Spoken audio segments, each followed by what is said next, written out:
selain kajian buat silaturahim ya, insyaallah. Tapi mungkin walaupun belum kita kenal semuanya, insyaallah kita saling mendoakan agar Allah istiqomahkan dan insyaallah. Oh ya, ada yang dari Padang. Udah tadi, udah ditanyain yang dari Sumbar. Oke, baiklah, bismillah, bismillah. Luruskan niat. Semoga Allah mudahkan kita maksimal, walaupun mungkin seharian tadi udah aktivitas capek banget ya. Jangan sampai karena Allah tuh nggak pengen kita dapat hikmah, tiba-tiba, ya ada dari Jakarta, ya semangat takbir dari Jakarta. Masya Allah, dari Bogor, dari mana lagi ya? Silakan absen aja di chat. Kita sama-sama berdoa ya, saling mendoakan. Oh, dari Solo juga ada, Masya Allah. Agar emang kebaikan. Oh, dari Batam, Masya Allah. Ahlan, takbir. Takbir deh buat kita semua. Takbir. Allah Akbar. Masya Allah. Ya, kita sama-sama berdoa kepada Allah agar memang kita bisa maksimal ikut dari awal sampai akhir. Tidak ada gangguan. Jadi bisa maksimal menyerap hikmah-hikmah yang insya Allah Allah karuniakan untuk kita melalui lisannya Ustadz Muhammad Azam Ismail. Tanpa memperpanjang kalam, kita serahkan kepada Ustadz. Kepada Ustadz, dipersilahkan. Ahlan Ustadz. Ahlan. Baik, bismillahirrahmanirrahim. Assalamualaikum warahmatullahi wabarakatuh. Waalaikumsalam warahmatullahi wabarakatuh. Alhamdulillah, wassalatu wassalamu ala rasulillah, wa ala alihi wa sahbihi wa man tabi'ahu dah. Nashhadu an la ilaha illallah wa nashhadu anna Muhammadan abduhu wa rasuluh. Safiyuhu min khalqihi wa khaliluh. Addal amanah wa nasahal ummah. Allahumma aslih lana dinana alladhi huwa ismatu amrina. Wa aslih lana dunyana allati fiha ma'ashuna. Wa aslih lana akhiratana allati ilayha ma'aduna. واجعل الحياة زيادة لنا في كل خير واجعل الموت راحة لنا من كل شر اللهم علمنا ما ينفعنا وانفعنا ما علمتنا وزدنا علما اللهم ارزقنا علما نافعا ورزقا طيبا وعملا صالحا متقبلا اللهم اجمعنا كما جمعتنا في هذا المكان في جنتك الأعلى يا رب العالمين رب اشرح لي صدري ويسر لي أمري واحلل عقدة من لساني يفقه قولي اللهم اجعل أملنا هذا صالحا مباركا ولوجهك خالصا ولا تجعل لأحد من خلقك سبيلا ولا نصيبا. Ikhwan dan akhwat Allah muliakan dimanapun berada, Alhamdulillah pada kondisi apapun Allah masih mengizinkan kita bertemu dengan agenda-agenda ketaatan, saling mengingatkan pada kebaikan, saling mengingatkan dalam kesabaran dan ketaatan, dan juga tentunya kita saling mengingatkan dalam kebenaran dan penuh dengan kasih sayang.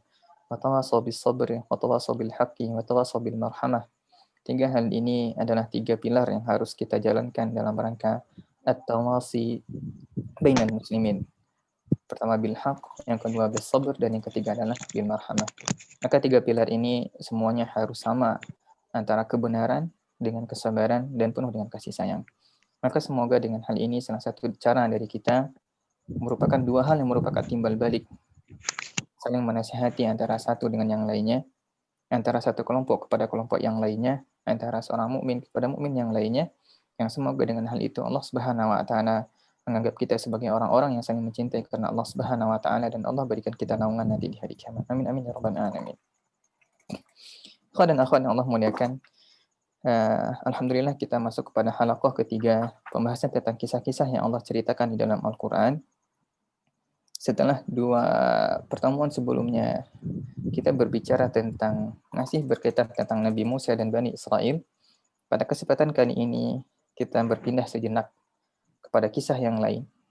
Dan insya Allah kita juga akan tetap menutup rentetan kisah halaqah tentang kisah-kisah Al-Quran ini lagi-lagi dengan kisah Bani Israel insya Allah di minggu depan. Ini sebenarnya juga tidak jauh dari pembahasan tentang Bani Israel.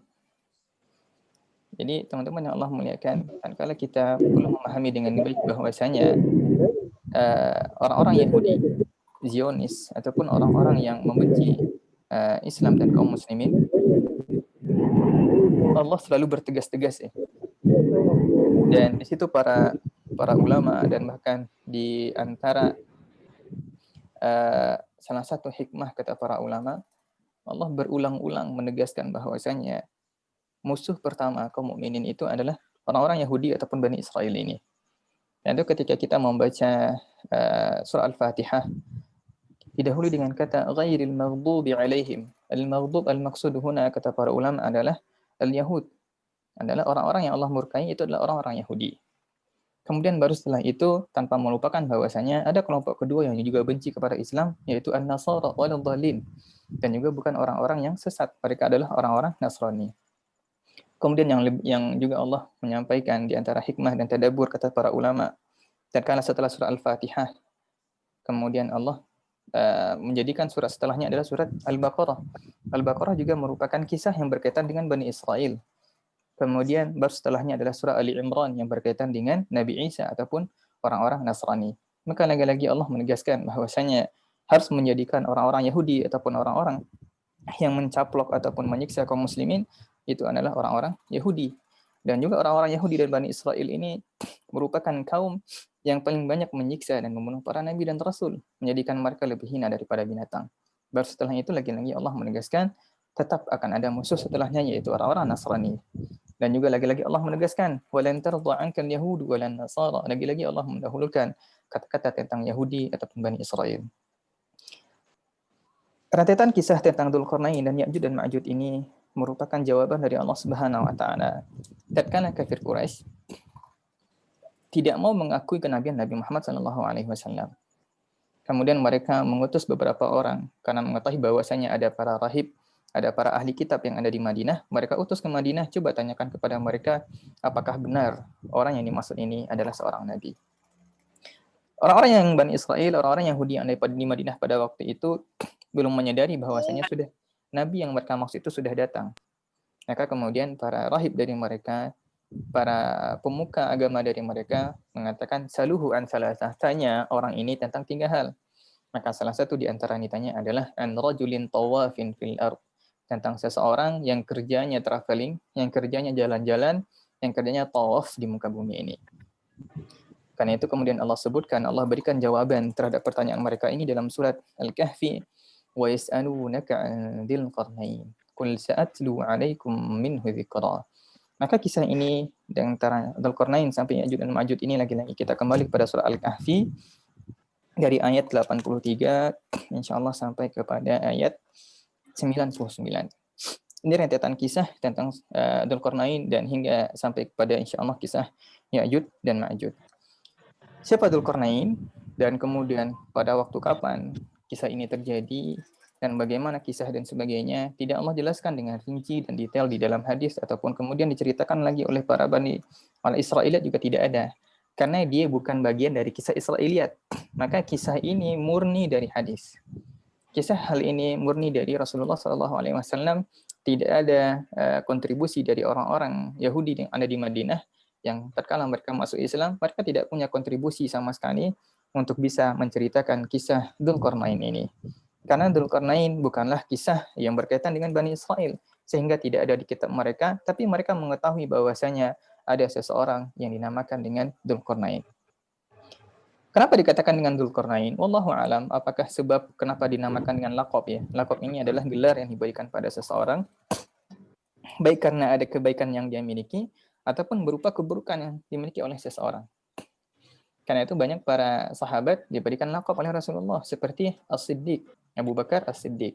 Abu Bakar ini pun sebenarnya adalah laqab, bukan kunyah. Karena kunyah walaupun berasal dari abun wa ummun, yang diawali dengan abu, ummu, dan sebagainya, tapi dikatakan dengan kunyah ketika memang itu betul abu dan sebagainya yang diawali oleh anak pertama mereka. Maka dikatakan kunyah kalau seandainya seseorang anak pertama dia misalnya adalah Abdullah, maka nama dia Abu Abdullah atau Abu Abdillah. Anak pertama dia adalah Maryam, Abu Maryam, maka itu betul dikatakan dengan kunyah. Tapi jika abu-abu ini tetapi niatnya adalah untuk memberikan pujian, maka dia menjadi laqab. Maka seperti Abu Hurairah. Abu Hurairah bukan Hurairah nama anak dia, tapi dia merupakan pujian dari Rasulullah. Kemudian Abu Jahal, Abu Lahab, itu semua adalah laqab yang bukan merupakan kunyah. Kenapa dikatakan dengan Dzulqarnain? Dzulqarnain secara bahasa artinya punya 2 tanduk ya. Wallahu alam, tidak ada riwayat yang sahih yang jelas tentang hal ini. Tapi di antara beberapa riwayat mengatakan ada ihtimal, kemungkinan-kemungkinan. Di antaranya pertama, karena beliau hidup di antara dua abad yang berbeda. Jadi beliau menjalani dua abad yang berbeda, dan beliau hidup di dua abad tersebut sehingga kemudian digelari dengan Dzulqarnain. Ikhwan dan akhwat yang Allah muliakan, perlu kita ketahui bahwasanya mulai dari Nabi Adam, Allah menciptakan tubuh manusia ini dengan sangat tinggi. Nabi Adam itu tingginya 30 meter ya. Dalam hadis dikatakan situ nadira'an, 60 hasta. Hasta itu sepanjang ini ya, dari sini kalau sampai ke siku. Itu semua kita hampir sama. Tapi dia merupakan ukuran yang tidak baku, karena mungkin akan beda beberapa mili. Semua orang walaupun besar, kecil, tinggi, pendek, ini sama. Yang beda tuh lengannya. Ini mungkin kira-kira sekitar 50 cm. Maka kalau situ nadira'an, maka Nabi Adam itu mungkin tingginya sekitar 30 meter ya. Kalau seandainya satu hasta itu 50 cm.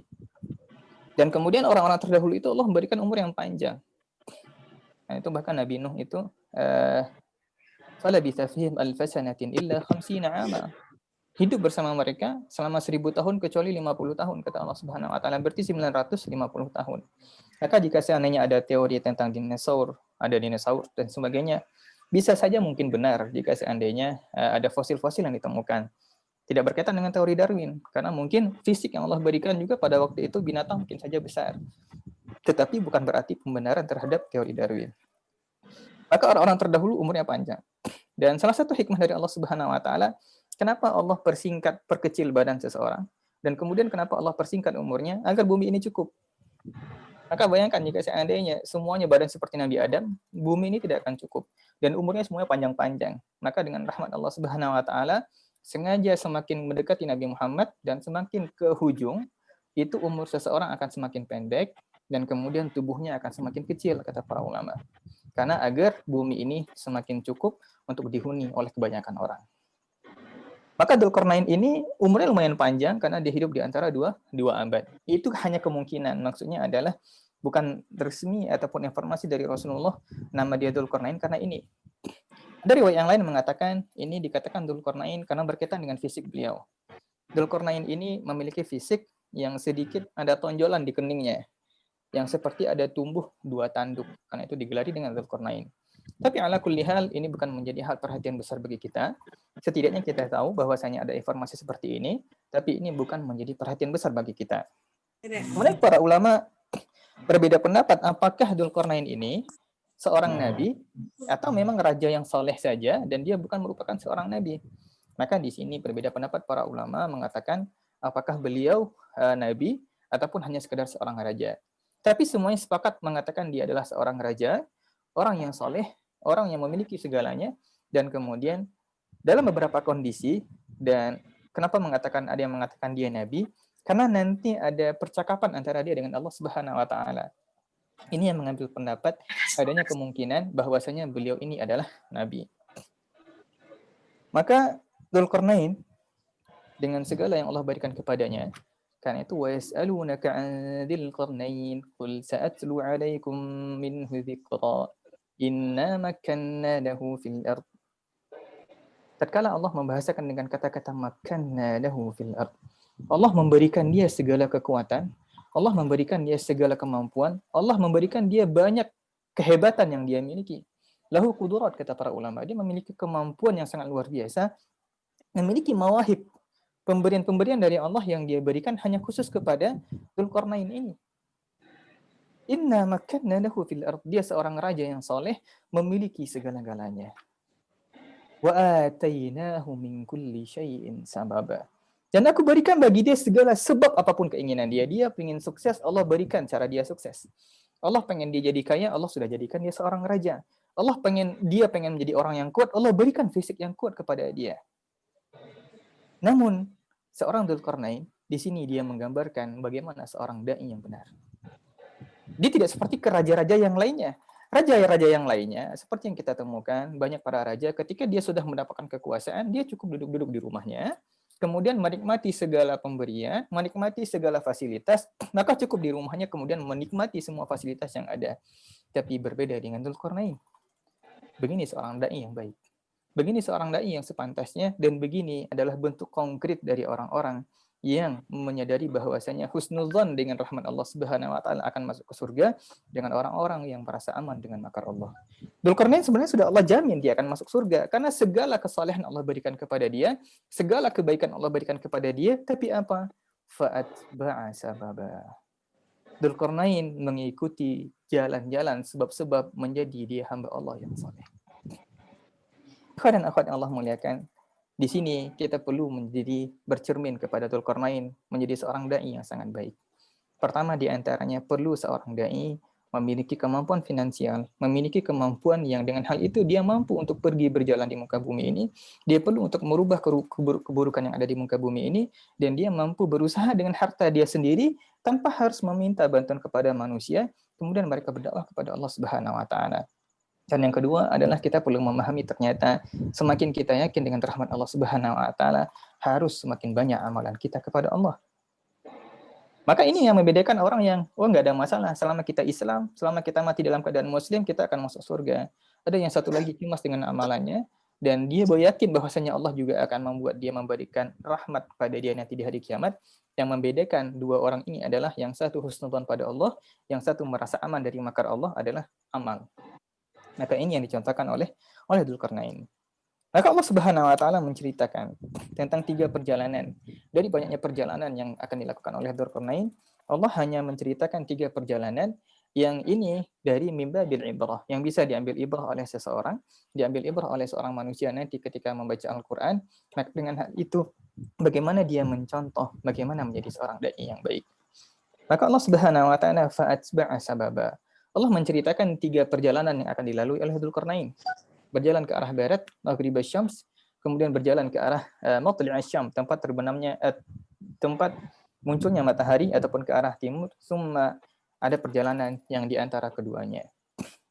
Baik Bapak Ibu yang Allah muliakan, Dzulkarnain memulai perjalanannya, membawa para tentaranya, maka di sini Allah Subhanahu wa taala berfirman, hatta idza balagha maghrib asy-syamsi wajadaha taghrubu fi 'ainin hamiyah. Dzulkarnain dengan para tentaranya, dengan segala fasilitas yang dia punya, dengan seluruh kekuatan yang dia punya, dia melakukan perjalanan menuju maghrib asy-syam. Di mana tempat itu? Wallahu a'lam. Kita tidak tahu. Karena maghrib asy-syam ini adalah tempat terbenamnya matahari, ini berdasarkan dari tempatnya Dzulkarnain. Di mana Dzulkarnain tinggal, bagaimana kehidupan Dzulkarnain kita tidak pernah tahu, hanya Allah Subhanahu wa taala yang tahu. Maka Dzulkarnain berjalan menuju ke arah barat, tempat terbenamnya matahari, dan ternyata apa yang terjadi? Ada yang aneh. Dia mendapati sebuah kaum yang aneh di sana. Wajada indaha maghrib hatta idza balagha maghrib asy-syamsi wajadaha taghrubu fi 'ainin hamiyah. Maka dia mendapati di sana sebuah kaum yang apa? Ini berbeda dengan aneh di secara logika manusia. Wajadaha taghrubu fi 'ainin hamiyah. Matahari ini terbenam di daerah sekitar ada fi 'ainin hamiyah. 'Ain hamiyah ini apa? Ini adalah air yang keruh. Maksudnya apa? Kita mungkin sering menemukannya, apalagi yang kita pernah tinggal ataupun yang di daerah pegunungan, apalagi di Indonesia ini sangat banyak ya. Kalau di daerah Timur Tengah itu mungkin akan sulit membayangkannya. Tapi kalau kita di sekitar kita akan sangat banyak. Itu adalah terkala mungkin ada cekungan. Kemudian tiba-tiba kalau kita menggali sebuah tanah, kemudian tiba-tiba hari hujan atau kemudian ada air yang muncul. Maka kemudian air tadi akan mengisi tanah tadi, dan perlahan air tadi kemudian akan kering ya. Kalau akan kering, maka tanah tadi akan lembek. Tanah tadi ketika lembek dan sebagainya, maka kemudian tanah ini akan menjadi licin dan lunak. Maka kemudian tanah ini kotor, keruh dan sebagainya, karena ada air yang sedikit, kemudian tiba-tiba ada air yang lagi yang mengisi tempat tersebut. Maka air sangat kotor dan menjijikkan. Tapi ada sebuah kaum yang kemudian mereka mencari kehidupan mereka semuanya berasal dari air ini, fi 'ainin hamiyah. Air yang sangat kotor, keruh, dan dengan sangat kondisi yang sangat buruk. Mereka makan dari situ, minum dari situ, segala kebutuhan mereka gunakan fi 'ainin hamiyah. Wajada 'indaha qauma. Maka tatkala melihat kaum tersebut, apa yang dilakukan oleh Dzulkarnain? Apakah Dzulkarnain kemudian melihat mereka ini adalah orang-orang yang ternyata tidak menyembah Allah Subhanahu wa taala? Maka kemudian apakah Dzulkarnain kemudian membunuh dia? Atau apakah kemudian Dzulkarnain akan menyiksa dia? Ataupun apakah Dzulkarnain kemudian akan memaksa mereka untuk masuk ke dalam Islam? Maka Dzulqarnain dengan segala kekuatan yang dia punya, Dzulqarnain dengan segala fasilitas yang dia punya, dengan segala bala tentara yang dia bawa, itu memberikan dua pilihan. Maka Allah Subhanahu wa taala di sini menguji Dzulqarnain. Qulna ya Dzulqarnain, imma an tu'adziba wa imma an tattakhidha fihim husna. Maka Allah Subhanahu wa taala mengatakan pada Dzulqarnain, wahai Dzulqarnain, apakah engkau akan menyiksa dia? Wa imma an tattakhidha fihim husna, atau engkau akan mencari sesuatu atau akan mencari sebuah kebaikan kepada dia. Maka di sini adalah sifat para seorang dai. Dzulqarnain tidak memposisikan diri dia sebagai seorang raja. Maka Dzulqarnain memposisikan diri dia adalah sebagai seorang dai. Maka dia mengatakan qala amma man zalam. Orang-orang yang zalim, fasawfa nu'adzibuhu thumma yuraddu ila rabbih fayu'adzibuhu 'adzaban nukra. Orang-orang yang zalim tidak mau beriman kepada Allah, kekeh pada kemusyrikan, maka Allah sendiri akan menyiksa dia. Ataupun kita kemudian akan memberikan hukuman. Dan yang lebih parah lagi adalah summa yuraddu ila rabbih fayu'adzibuhu 'adzaban nukra, dan dia akan dikembalikan kepada Allah fayu'adzibuhu 'adzaban nukra. Allah akan menyiksa dia dengan azaban yang dia tidak akan mampu kabur dari dia. Nukra, tidak akan bisa mampu kabur, keingkaran tidak bisa dia lari dari hal itu. Wa amma man amana. Maka adapun orang-orang yang beriman, wa amila salihah, dan dia beramal saleh. Maka ini syaratnya. Bapak Ibu yang Allah muliakan, ikhwan dan akhwat yang Allah muliakan. Keimanan tanpa amal ini sama saja dengan omong kosong. Maka selalu diiringi wa amma man amana wa amila salihah. Selalu diiringi keimanan dengan amal saleh. Maka bentuk indikasi dari keimanan kita ada amal saleh. Maka ketika orang beramal saleh tidak ada keimanan, maka mereka adalah orang munafik. Orang yang beriman dan tidak beramal saleh, maka mereka bukan orang yang beriman. Karena itu syarat dari keimanan ada 3. Maka pertama adalah tasdiqun al-iman bil qalb. Kepercayaan dengan hati, kemudian tasdiqun bil lisan, kemudian disebutkan dengan lidah, kemudian wal amal bil jawarih, dan kemudian diamalkan dengan anggota tubuh.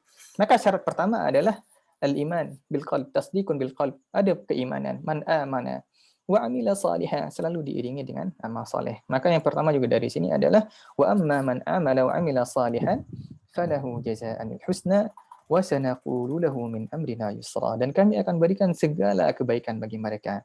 Begini pemimpin yang adil. Maka tatkala kemudian orang-orang ini ada yang beriman dan sebagainya, maka Allah akan memberikan banyak kebaikan kepada mereka. Allah akan memberikan segala kebaikan dari dan memaafkan segala keburukan yang telah mereka lakukan. Maka teman-teman yang Allah muliakan, di sini jangan kebalik-balik. Banyak orang-orang yang terjadi adalah salah satu indikasi sifat dari seorang mukmin adalah asyidda'u 'alal kufari ruhama'u bainahum. Mereka tegas dan keras kepada orang-orang kafir. Ruhama'u bainahum, saling berkasih sayang di antara mereka. Sekarang sebuah realita yang kita sedih adalah yang terjadi adalah asyidda'u 'alal mu'minin ruhama'u fima bainal kufar. Mereka tegas keras kepada orang yang beriman. Walaupun kemudian mereka mengatakan ini ahli bid'ah, ini orang yang ini, mereka beriman kepada Allah, mungkin mereka bermaksiat. Jangan kebalik-balik. Yang terbalik adalah tatkala mereka melihat orang kafir, enggak ada masalah. Semoga nanti mereka beriman. Ini salah cara, salah persepsi, salah orientasi dalam berdakwah. Jangan-jangan ini adalah bentuk talbis iblis. Bagaimana iblis menyesatkan kita. Maka selalu akhlak para ulama, akhlak para da'i, akhlak para orang-orang saleh. Apapun itu yang terjadi pada orang-orang beriman. Ketika mereka ada kesalahan, karena itu Rasulullah ditegur sama Allah. فَبِمَا رَحْمَةٍ مِنَ اللَّهِ لِنْتَ لَهُمْ وَلَوْ كُنْتَ فَظًّا غَلِيظًا لَنْفَضُّوا مِنْ حَوْلِكَ. Maka kenapa kamu tidak berrahmah, tidak berkasih sayang kepada mereka? Walau kunta fadhan ghalidha, kalau kamu keras, kalau kamu kering, ghalidhan qalbi, keras hatinya, lan faddu min haulik, mereka akan kabur. Kenapa terkadang dakwah ini susah diterima? Karena tatkala kita melihat mereka beriman, kemudian ada sebuah kesalahan kecil yang ada pada mereka, asyidda'u 'alal mu'minin, kita keras pada mereka. Maka ini salah cara dalam beramal. Maka jangan sampai terjadi. Ketika ada ini yang terjadi, jangan kita juga balik hal yang sama kepada mereka. Ketika ada sekelompok kaum muslimin kemudian keras kepada kita, maka bukan berarti kita juga ada hak untuk keras kepada mereka.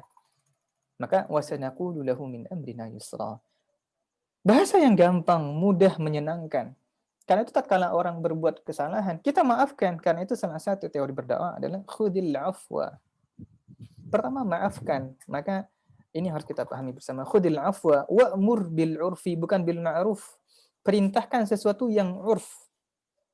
Urf ini apa? Sesuatu yang baik yang diketahui oleh banyak orang. Maka jangan dipahami perintahkan yang ma'ruf. Allah menggunakan redaksi urf, kenapa kita ganti dengan ma'ruf? Maka apa beda wa'mur bil urfi dengan wa'mur bil ma'ruf? Ini dua hal yang berbeda. Ini tahapan tatkala kita mulai berdakwah, dan ini dilakukan oleh Dzulqarnain.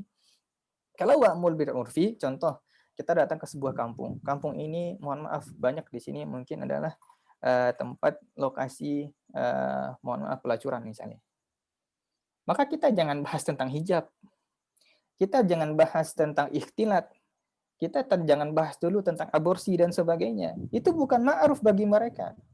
Itu bukan ma'ruf bagi kita, tapi bukan ma'ruf bagi mereka. Maka kita mengatakan wa'mur bil urfi, apa yang baik bagi mereka. Mereka mungkin tahu salah satu hal yang baik adalah kita bersedekah, kita membantu orang lain, kita kemudian mudah menolong dan sebagainya, membagi sembako, makanan dan sebagainya. Itu satu yang baik, semua orang bisa menerima. Karena itu redaksi Allah wa'mur bil urfi, bukan bil ma'ruf. Walaupun baik menurut kita, tapi tidak baik menurut mereka. Baru wa'arid anil jahilin. Maka ini tahapan dakwah yang harus kita pahami dengan baik. Dan Allah Subhanahu wa taala kemudian ada sebuah fenomena, orang mengatakan qulil haqqa walau kana murran. Lihat bahasanya qulil haqqa, al-haqqa bukan haqqan. Ini perlu dipahami dengan baik. Apa beda haqqan dengan al-haqqa? Al-haqqa ini kalau dalam bahasa Arab dia ma'rifah. Dia sesuatu yang sama-sama diketahui, baik oleh lawan bicara kita ataupun yang kita ketahui. Bukan haqqan.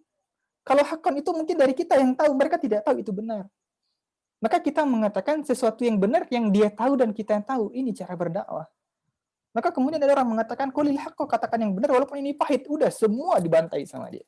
Semua dikafirkan, semua dibid'ahkan, semua dihancurkan. Habis itu apa? Dia terusir. Bukan begini metode berdakwah. Wa sanaqulu lahu min amrina yusra. Kita katakan yang baik. Kita katakan yang bisa mereka terima. Yusra, ringan. Yasir, ringan. Sesuatu yang ringan. Maka jangan bahas dulu yang berat-berat. Kita pengen berdakwah, jangan langsung bahas tentang benar bahwasanya salah satu yang kita dakwahkan adalah tauhid, tapi perlu dipahami, tauhid itu bukan la ilaha illallah saja. Bagian dari tauhid adalah imatatul adza anit thariq, itu keimanan yang paling rendah. Perlu dipahami, tauhid tidak selalu tentang la ilaha illallah. Al-imanu bid'un wa sab'un wa bid'un wa sittuna syu'bah, kata Rasulullah. Iman itu ada 70 tingkatan atau 60 tingkatan, kata Rasulullah. Cabang. Fa'afdalu, hal yang paling tinggi memang la ilaha illallah. Tapi yang paling rendah apa? Imatatul adza anit thariq, membuat sesuatu yang buruk di jalan. Kita datang ke sebuah kampung, pengen berdakwah, ada sampah yang kotor, kita bersihkan. Orang respect, itu bagian dari tauhid. Karena itu Rasulullah mengatakan an-nadhafatu ataupun at-tahuru syatrul iman. Kebersihan itu bagian dari keimanan, bagian dari tauhid. Maka ini jangan sampai kebalik-balik dan kita meniru Dzulqarnain bagaimana dia berdakwah, dia memiliki kekuatan yang besar dan kemudian dia mampu untuk melakukan segala hal yang dia inginkan. Namun lagi-lagi Dzulqarnain merupakan seorang dai yang baik, merupakan seorang dai yang tahu bagaimana cara berdakwah. Dengan segala fasilitas yang dia punya, kemudian datang berdakwah kepada kaum yang tidak menyembah Allah Subhanahu wa taala. Hal yang kedua yang menarik dari kisah ini adalah ternyata kekufuran seseorang itu berdampak kepada rahmat ataupun segala karunia yang Allah berikan kepada sebuah kaum. Maka kekufuran mereka membuat mereka menjadi bodoh dan bahkan kemudian mereka menjadikan air yang keruh ini sebagai sumber kehidupan mereka. Karena itu terkadang ketika bencana datang, banyak musibah yang datang, mungkin saja tidak bisa kita pungkiri karena adanya kemaksiatan kita. Indonesia merupakan negara yang bisa kita katakan 80% adalah orang-orang yang beriman. Tapi ternyata ada dua syarat, kata Allah Subhanahu wa taala. Walau anna ahlal qura amanu wattaqau lafatahna 'alaihim barakatim minas sama'i wal ardh. Kalau seandainya penduduk sebuah kampung beriman, tapi syarat kedua apa? Bertakwa. Allah akan bukakan seluruh karunia dari langit dan bumi.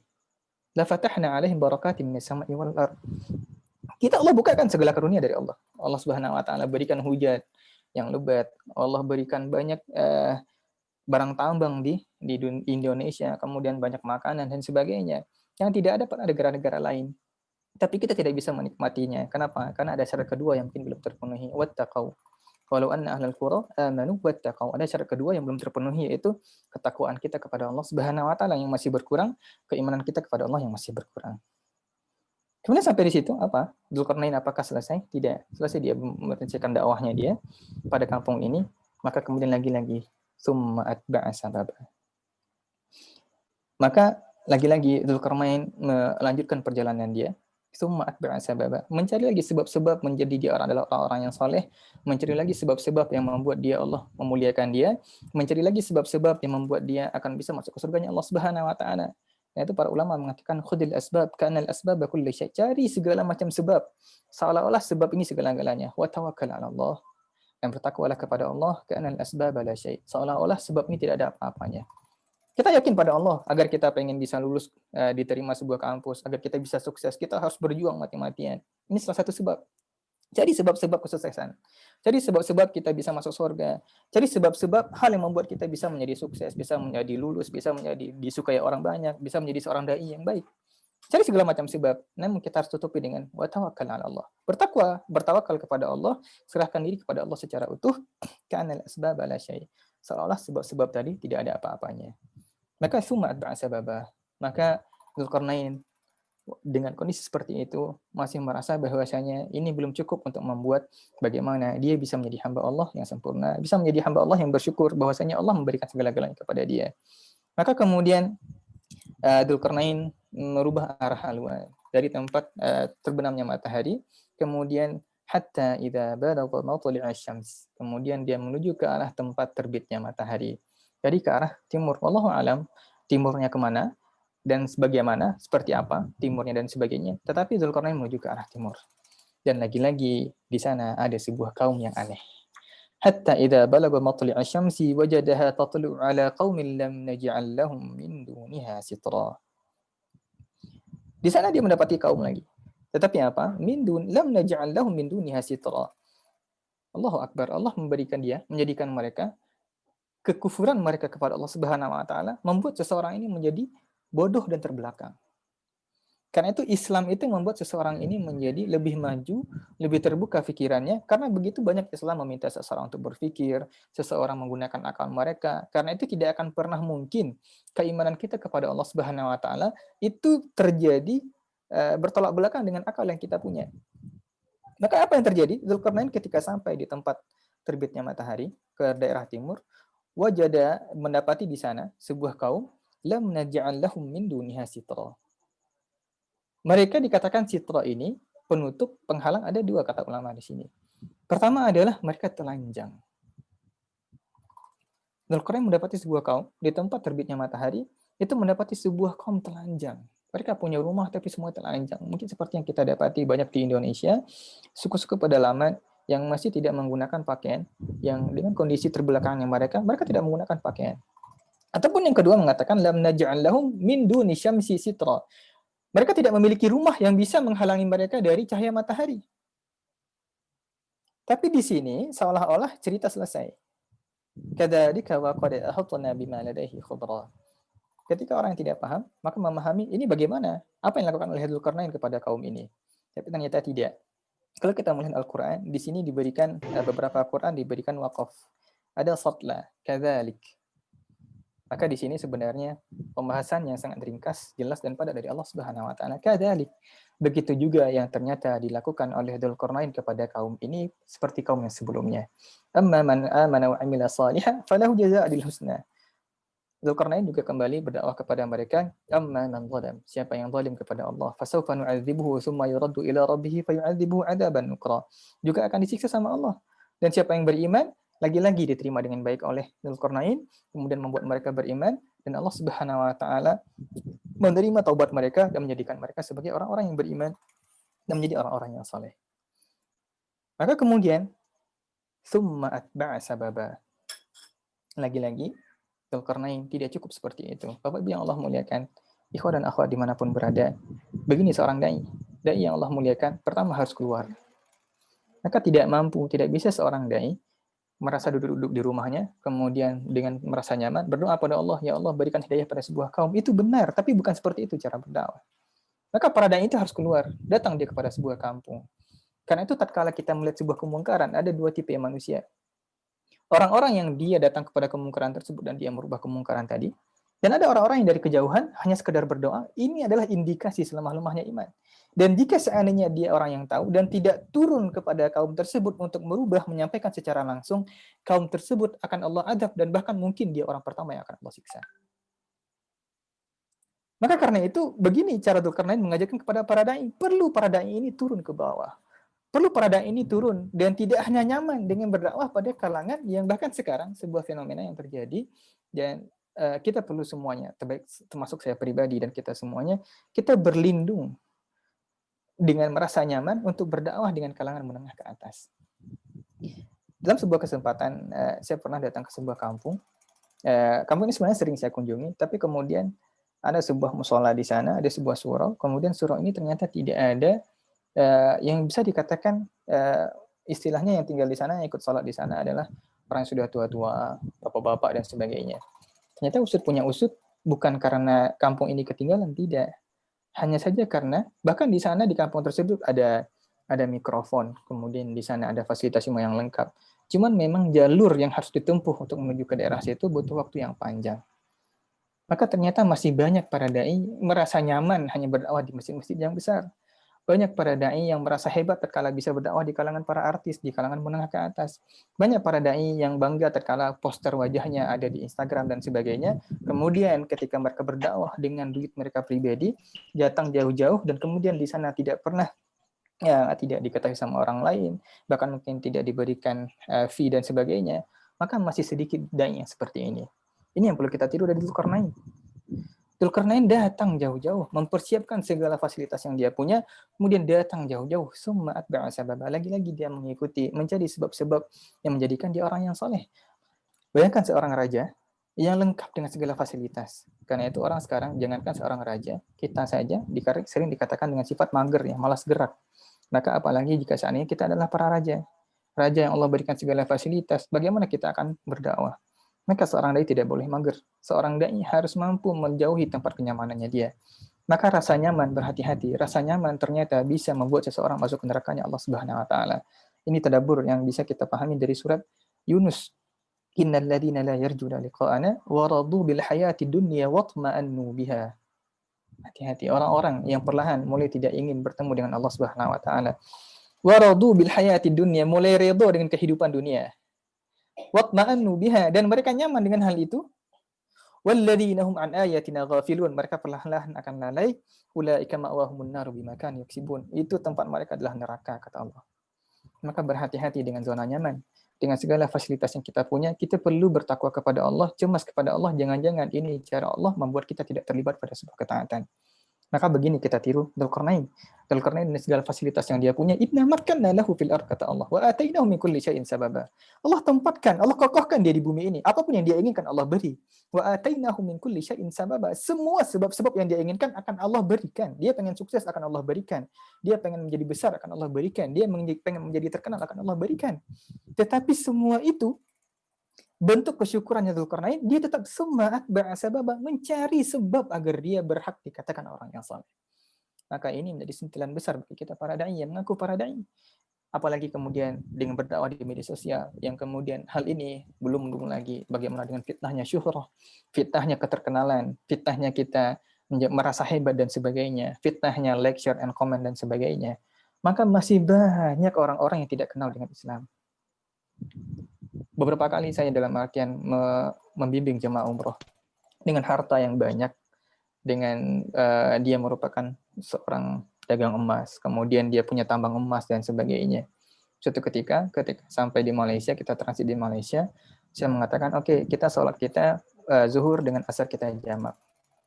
Selesai itu kemudian pas sampai di hotel, kita akan sholat maghrib. Saya tanya, Bapak udah sholat? Udah sholat apa? Sudah saya jamak dengan sholat asar. Bayangkan Bapak Ibu yang Allah muliakan. Masalah jamak ternyata orang yang sudah 50 tahun, 40 tahun, itu di Indonesia masih banyak yang tidak paham. Ini salah siapa? Salah para dai yang tidak sampai ke sana. Salah para dai yang tidak datang ke sana. Salah para dai yang nyaman dengan cara berdakwah di tempatnya. Mereka nyaman dengan keterkenalan, membuat mereka semakin wah dan sebagainya. Maka perlu kita tanya lagi, istafti qalbak. Mari kita harus mempersiapkan bekal kita. Silakan kita berbisnis sebanyak mungkin, meniru Dzulkarnain. Bisnis kita ini kita gunakan untuk membackup perjalanan dakwah kita. Maka kemudian Dzulkarnain melanjutkan perjalanannya. Summa atba'a sababa. Lagi-lagi mencari celah, mencari potensi agar dia dianggap sama Allah Subhanahu wa taala orang yang saleh. Hatta idza balag, sampai dia kepada sebuah tempat bainas saddain. Wallahu alam tempat ini di mana? As-Saddain ini adalah sebuah gunung yang besar. Ada sebuah gunung yang besar, di tengah-tengahnya ada lembah. Hatta idza balagha baina saddain wajada min dunihima qauman la yakaduna yafqahuna qawla.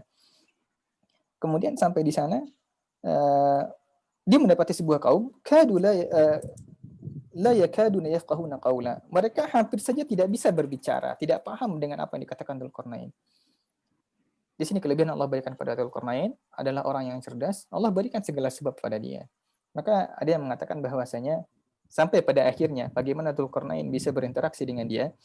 Ada ulama yang mengatakan Dzulqarnain membutuhkan 1000 mutarjim. 1000 penerjemah dari satu bahasa ke bahasa yang lain. Contoh, anggap kalau saya pribadi tidak paham dengan bahasa Perancis, maka butuh dari bahasa Indonesia ke bahasa Inggris ke bahasa Jerman ke bahasa ini, sampai akhirnya ke bahasa yang ingin saya tuju, ingin mengetahui apa maknanya. Maka Dzulqarnain dikatakan mendatangkan 1000 penerjemah untuk hanya mengetahui apa yang dimaksud oleh orang-orang ini. Lagi-lagi, keseriusan Dzulqarnain dalam berdakwah. Maka kemudian tatkala orang-orang itu akhirnya tahu bahwasanya dia adalah Dzulqarnain, dia adalah seorang raja, adalah orang yang memiliki segala kemampuan, maka kemudian istaqu alaihim. Kaum ini mengadu kepada Dzulqarnain dan mereka tahu bahwasanya Dzulqarnain memiliki kemampuan yang hebat ya. Maka mereka mengatakan inna ya'juj wa ma'juj. Di balik lembah ini ada sebuah sekelompok kaum dikatakan dengan Ya'juj dan Ma'juj. Ya'juj ini nanti akan kita bahas. Ya'juj ini dari kata-kata ajatil ma ataupun ajatin nar, gejolak ya, air yang bergejolak, air yang panas. Kalau air yang sangat panas itu dikatakan al-ma'ul ajud. Adalah air yang apa namanya betul mendidih dan sebagainya. Kalau ma'jud dari kata-kata maja ataupun kemudian iza talabatil ard. Jika seandainya bumi ini terjadi gempa, terjadi goncangan, maka dikatakan dengan majah. Maka Ya'juj dan Ma'juj ini memang artinya adalah perusak segalanya, baik dari segi bentuk air, ataupun dari api, ataupun merusak dari bentuk tanah. Maka mereka mengatakan, ada sebuah kaum di balik lembah ini, jika mereka keluar, hancur kita semuanya. Mereka menemukan pohon, habis sama mereka. Mereka menemukan binatang, mereka telan, mereka makan. Bertemu dengan orang, mereka telan, mereka makan. Mufsiduna fil ardh. Mereka merusak segala-galanya. Tidak ada yang mereka temui kecuali akan hancur dan binasa. Maka mengetahui tentang inna ya'juj wa ma'juj mufsiduna fil ardh, tatkala mereka mengadu kepada Dzulqarnain, mengatakan ada sebuah kelompok namanya Ya'juj dan Ma'juj, mereka merusak di muka bumi ini. Menyiksa kita, tidak ada yang tersisa dari kita. Maka jika saatnya mereka keluar, kita akan lari ketakutan dan kecemasan. Maka kemudian orang-orang ini mengatakan, fahal naj'alu laka kharjan ala an taj'ala bainana wa bainahum sadda? Bagaimana kalau kami berikan kamu kharjan, kami berikan kamu harta, kami berikan kamu dinar, kami berikan kamu dirham, tapi kamu bikinkan sadda, penghalang, kamu bikinkan pembatas antara kami dengan mereka. Teman-teman yang Allah muliakan, siapapun yang merasa ataupun ingin menempuh jalur sebagai seorang dai, jika ada yang menawarkan hal seperti ini ataupun yang kita menjadi seorang panitia, ini bentuk yang tidak beradab. Dzulqarnain marah. Dzulqarnain tidak suka dengan cara mereka seperti ini. Hal ini juga yang ternyata dilakukan oleh para nabi dan rasul yang lain, dan juga hal ini dilakukan oleh Sulaiman. Falamma jaa Sulaiman qala atumiddunani bimalin atani Allahu khairum mimma ataakum bal antum bihadiyatikum tafrahun. Emang kalian dengan kalian kaya raya, kemudian kalian membayar saya sebagai seorang dai, dan kemudian kalian menyuruh saya berbicara sesuai dengan yang kalian inginkan. Maka jika seandainya ada panitia, kita siapapun itu, berhati-hati. Kemudian dalam artian, Ustadz, ini tarifnya sekian, Ustadz bisa nggak ceramah tentang ini? Maka jika seandainya ada panitia seperti itu, pertama mungkin perlu kita tegur, atau yang kedua mungkin tidak perlu diambil. Karena berhati-hati menjadi jika seandainya para dai nyaman dengan berdakwah di kalangan kelas menengah ke atas dan sebagainya. Bukan berarti tatkala kita dibayar, tatkala seorang dai diberikan upah dan sebagainya, ataupun diberikan biaya transport dan sebagainya, bukan berarti seorang dai ini bisa diatur berbicara tentang apa. Maka perlu, karena itu para dai itu perlu membackup dana perjalanan mereka sendiri. Jika mereka mampu membackup perjuangan mereka sendiri, itu lebih baik. Sehingga mereka tidak ada yang mengatur pembicaraan mereka, tidak ada yang mengatur tatkala mereka ingin menyampaikan hal yang benar. Maka kemudian Ya'juj dan Ma'juj tatkala dikatakan oleh kaum itu seperti itu, Ya'juj dan Ma'juj dengan bahasa sindiran yang lumayan tegas dan jelas, qala ma makanni fihi rabbi khair.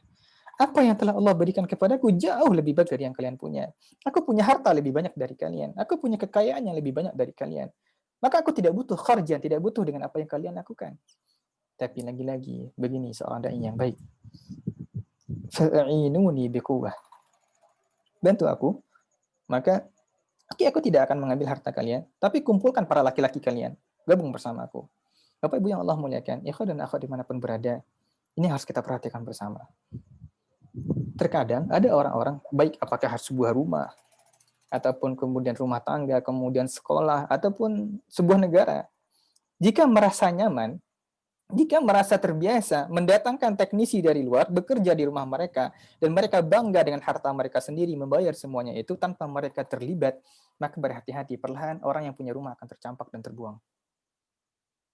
Maka perlu kita memanfaatkan teknisi yang ada di rumah kita, ataupun memanfaatkan orang-orang yang ada di sekitar kita, didik mereka untuk bisa menyelesaikan permasalahan mereka. Orang yang membangun rumahnya dengan usahanya mereka sendiri, dia yang memahat rumahnya, dia yang mendirikan atapnya, dia yang kemudian memasang lantainya dan sebagainya.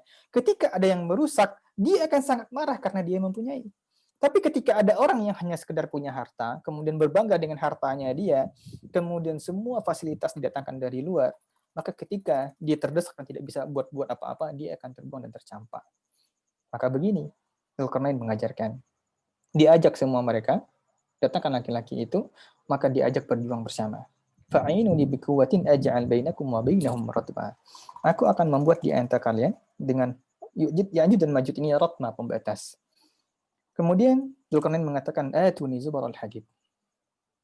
Kumpulkan seluruh biji besi yang kalian punya, kumpulkan seluruh keping-keping besi yang kalian punya, atuni zubaral hadid. Maka akhirnya semua laki-laki tadi mencari besi dari segala arah. Mereka gali tanah, mereka gali pasir, mereka panjat gunung dan sebagainya.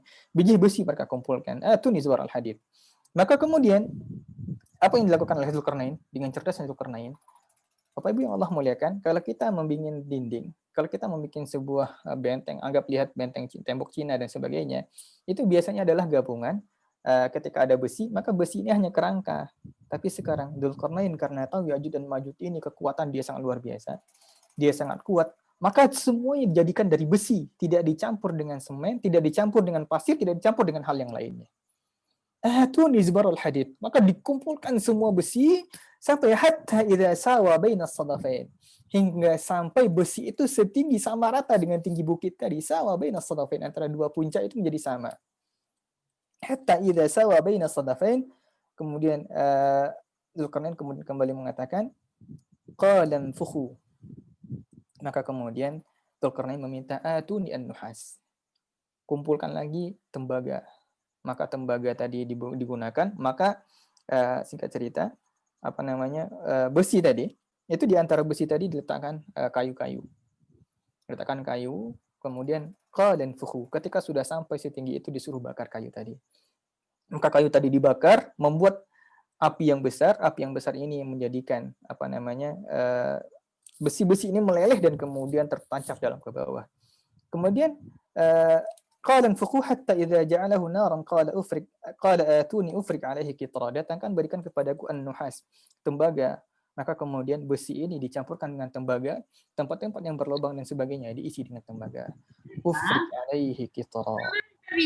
Maka akan saya tutupi lubang-lubang dari semua ini. Maka kemudian lembah yang membuat yang memisahkan antara orang-orang yang tidak mampu berbicara tadi dengan Ya'juj dan Ma'juj kemudian ditutupi oleh sebuah dinding besi yang sangat tinggi. Bayangkan Bapak Ibu yang Allah muliakan, kalau seandainya kita membayangkan As-Saddain ini adalah sebuah gunung yang sangat besar. Maka bayangkan kalau di Indonesia, gunung apa yang paling tinggi ya? Gunung, anggaplah misalnya gunung yang sering didaki, terserah gunung apapun itu. Bayangkan gunung-gunung yang tinggi ini, maka bagaimana usaha mereka mengumpulkan besi sehingga kemudian dibikin dinding setinggi itu. Dan dinding ini dibikin dari besi campuran antara besi dengan tembaga. Maka kemudian barulah Zulkarnain mengatakan, memberikan mereka kabar gembira. Qala hadza rahmatun min rabbi.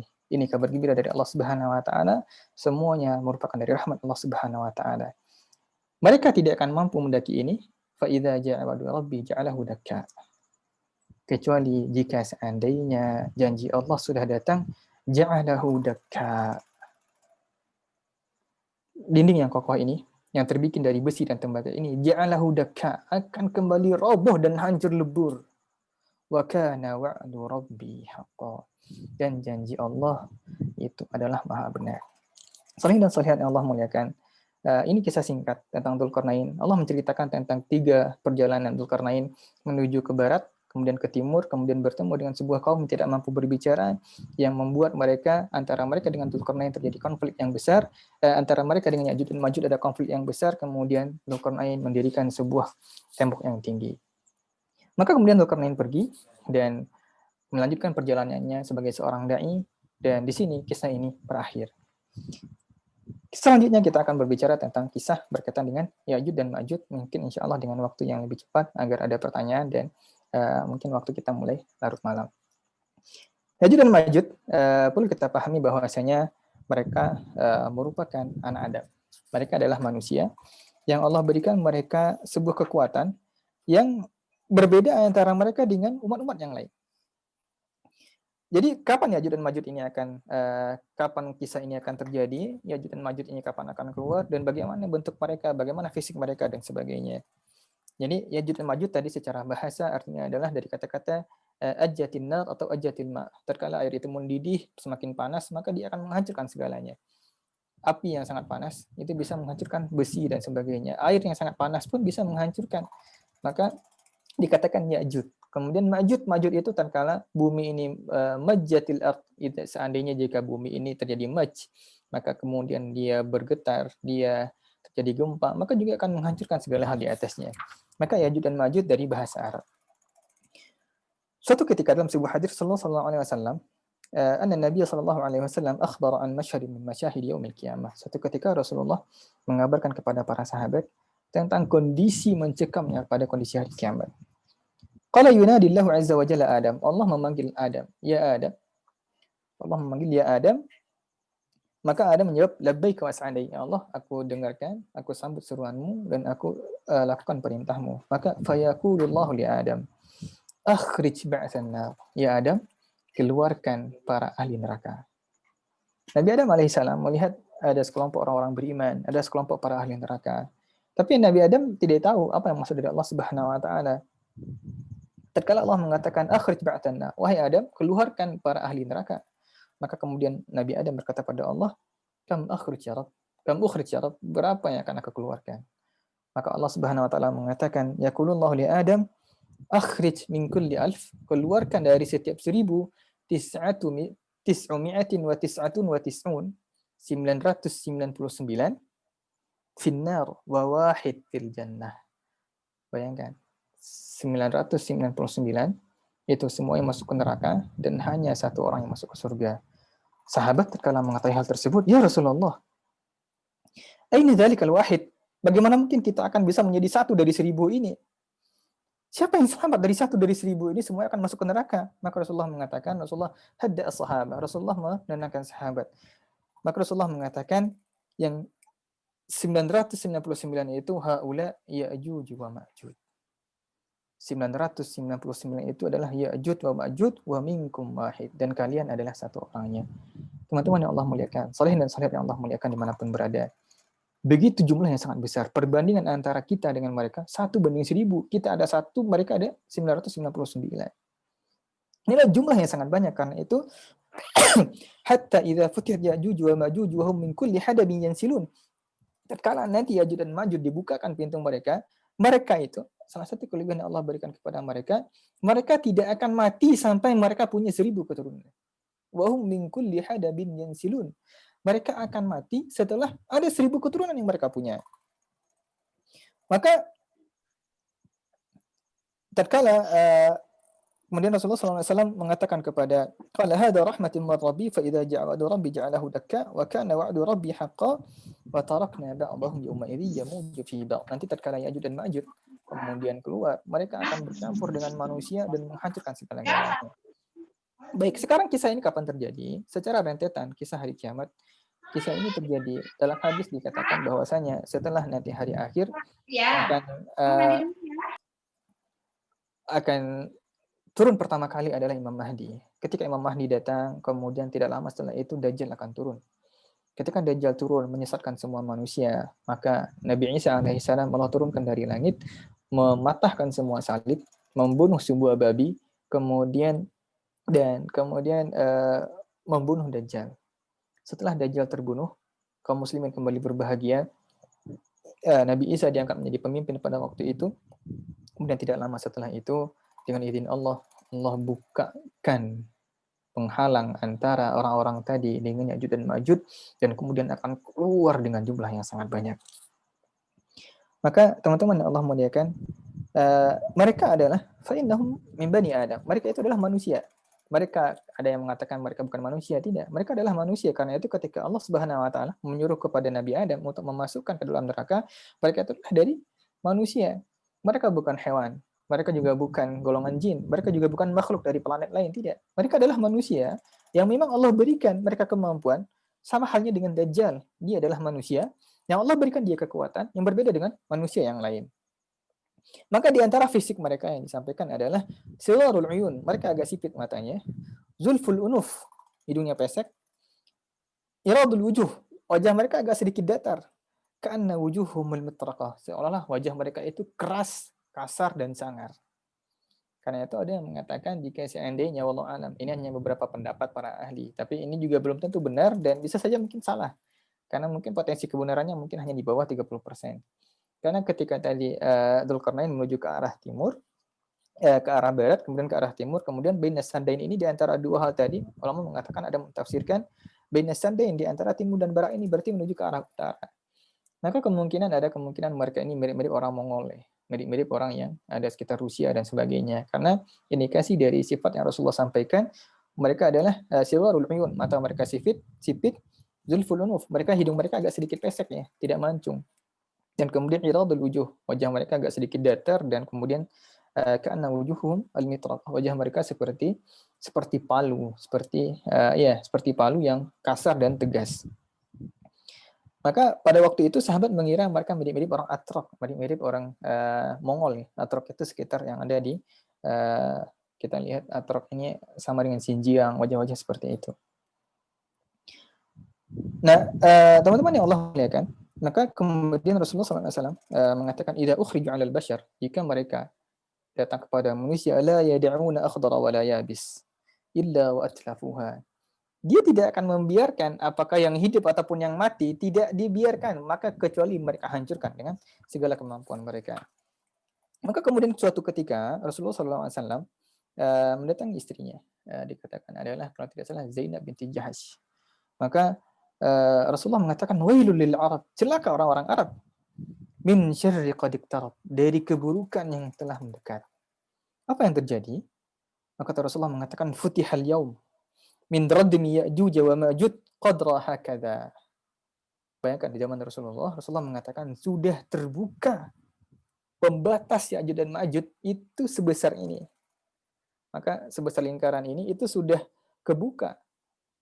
Maka Ya'juj dan Ma'juj tatkala mendapati, mereka akan keluar, mereka mendapati ada penghalang besar di antara mereka, maka Ya'juj dan Ma'juj tidak mampu mendaki, tidak mampu memanjat hal tersebut, karena licin tentunya. Maka apa yang mereka melakukan? Yahfiruna kulla yaum. Mereka gali setiap hari.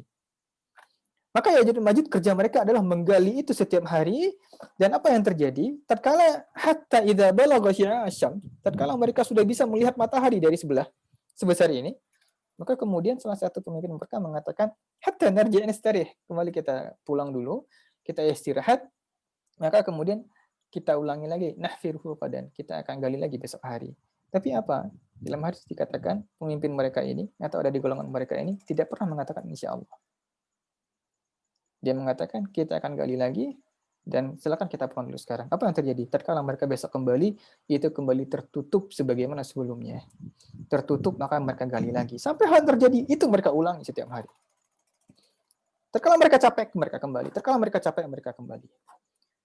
Maka kemudian, sampai tatkala kemudian para kaum muslimin, yang kita kembali pada cerita pada hari akhir tadi, dipimpin oleh Nabi Isa, semua kembali berbahagia.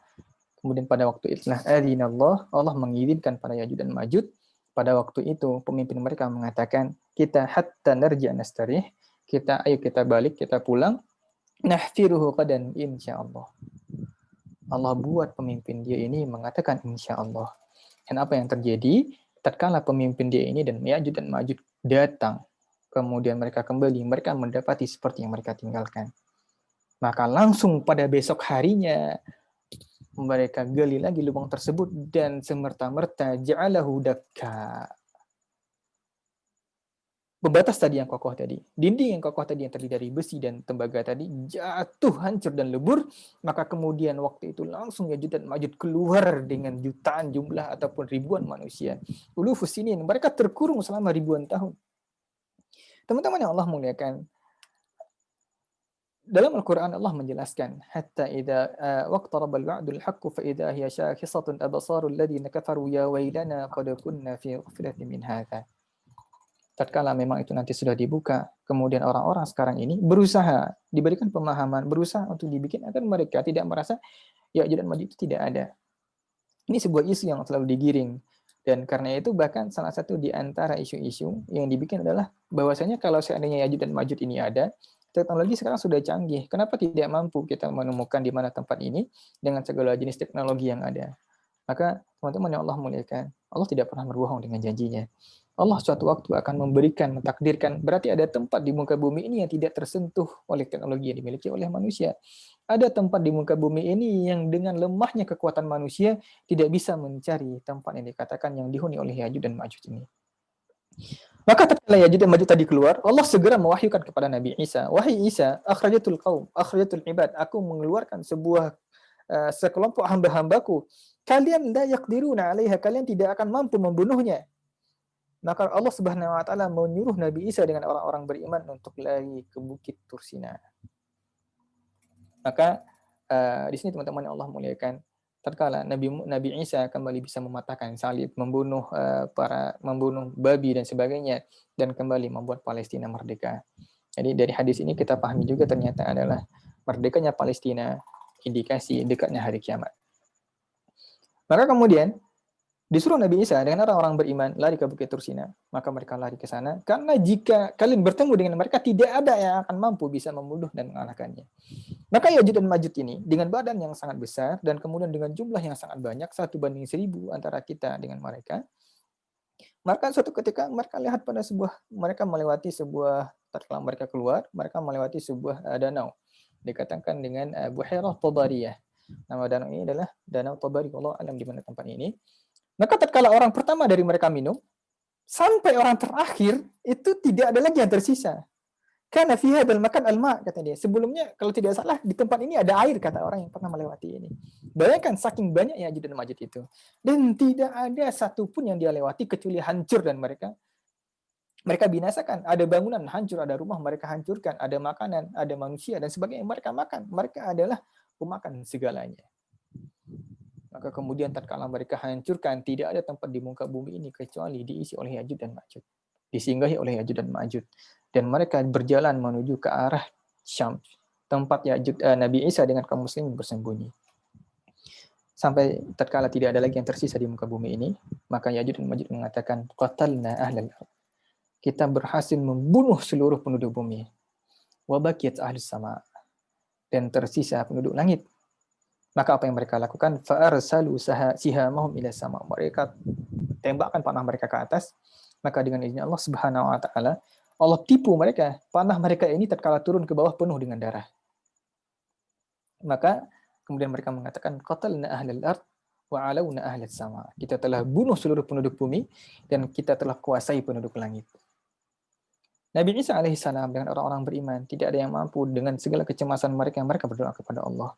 Sehingga kemudian Nabi Isa meminta salah seorang dari orang beriman yang ada di sana untuk mengecek ke bawah apa yang terjadi. Tatkala mereka turun ke bawah, sampai ada satu orang yang berani turun ke bawah dari Bukit Tursina, dari Bukit Tur, melihat apa yang terjadi. Tiba-tiba Allah Subhanahu wa taala mengirimkan salah satu tentaranya. Apakah Allah mengirimkan malaikat atau apakah Allah mengirimkan angin dan lainnya? Tidak. Allah mengirimkan sesuatu hal yang sangat hina kepada mereka. Ursila ilaihim an-naqaf. Naqaf ini apa? Sebuah parasit yang ada banyak pada binatang. Itu seperti apa ya? Parasit ini yang ada biasanya di hidung ataupun di telinga binatang ternak. Dan naqaf itu seperti itu. Dia tidak banyak bergerak tapi dia minum darah. Maka dikatakan seperti kutu. An-naghaf itu seperti itu. Maka diadut, dia seperti ulat, tetapi kemudian dia bisa berubah menjadi kutu. Maka langsung dari Allah Subhanahu wa taala, tiba-tiba dari langit Allah utus, kirimkan ini serentak. Maka kemudian hinggap di seluruh para Ya'juj dan Ma'juj ini. Maka dalam satu waktu Allah membunuh mereka dalam satu waktu dan semuanya tiba-tiba mati serentak. Allah tidak membunuh mereka seperti tentara, mati sebagian tidak. Dalam satu waktu semuanya mati dengan serentak. Maka kemudian orang yang beriman ini kembali kepada Nabi Isa mengatakan, "Ya Isa, ya Ruh Allah," kemudian ya Rasulullah, ya jadi Nabi sudah dibunuh sama Allah Subhanahu wa taala. Maka kemudian Nabi Isa dan orang-orang beriman turun ke bawah. Apa yang terjadi? Bayangkan, segala yang ada di bumi tidak ada yang tersisa, dan Ya'juj dan Ma'juj baunya sangat busuk, bangkainya sangat busuk. Maka kemudian ada beberapa binatang yang datang memakan yang masih tersisa, memakan bangkai Ya'juj dan Ma'juj ini, langsung gemuk karena tingginya gizi yang ada pada mereka. Terkala mereka makan langsung gemuk binatang ini. Maka kemudian Nabi Isa kembali berdoa kepada Allah Subhanahu wa taala. Tiba-tiba maka Allah mengirimkan at-tuyur, Allah mengirimkan mengirimkan burung. Yang kami burung kemudian mengambil jasad mereka satu persatu dan kemudian dibuang ke laut. Tetapi setelah semuanya habis, hilang, tidak lagi tersisa di muka bumi ini, dari jasad Ya'juj dan Ma'juj tetap saja menyisakan bau yang sangat busuk.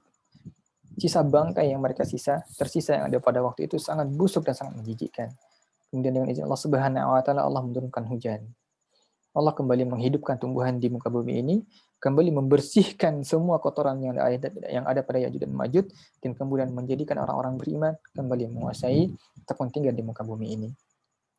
Ini akhir dari cerita Ya'juj dan Ma'juj, dan teman-teman yang Allah muliakan, tatkala orang-orang beriman ataupun orang-orang yang tatkala menemukan Ya'juj dan Ma'juj, mereka mengatakan, inna kunna an hadza ghafilin. Kita pada hal ini sebelumnya tidak pernah kita tidak pernah kita memahami bahwasanya mereka akan datang.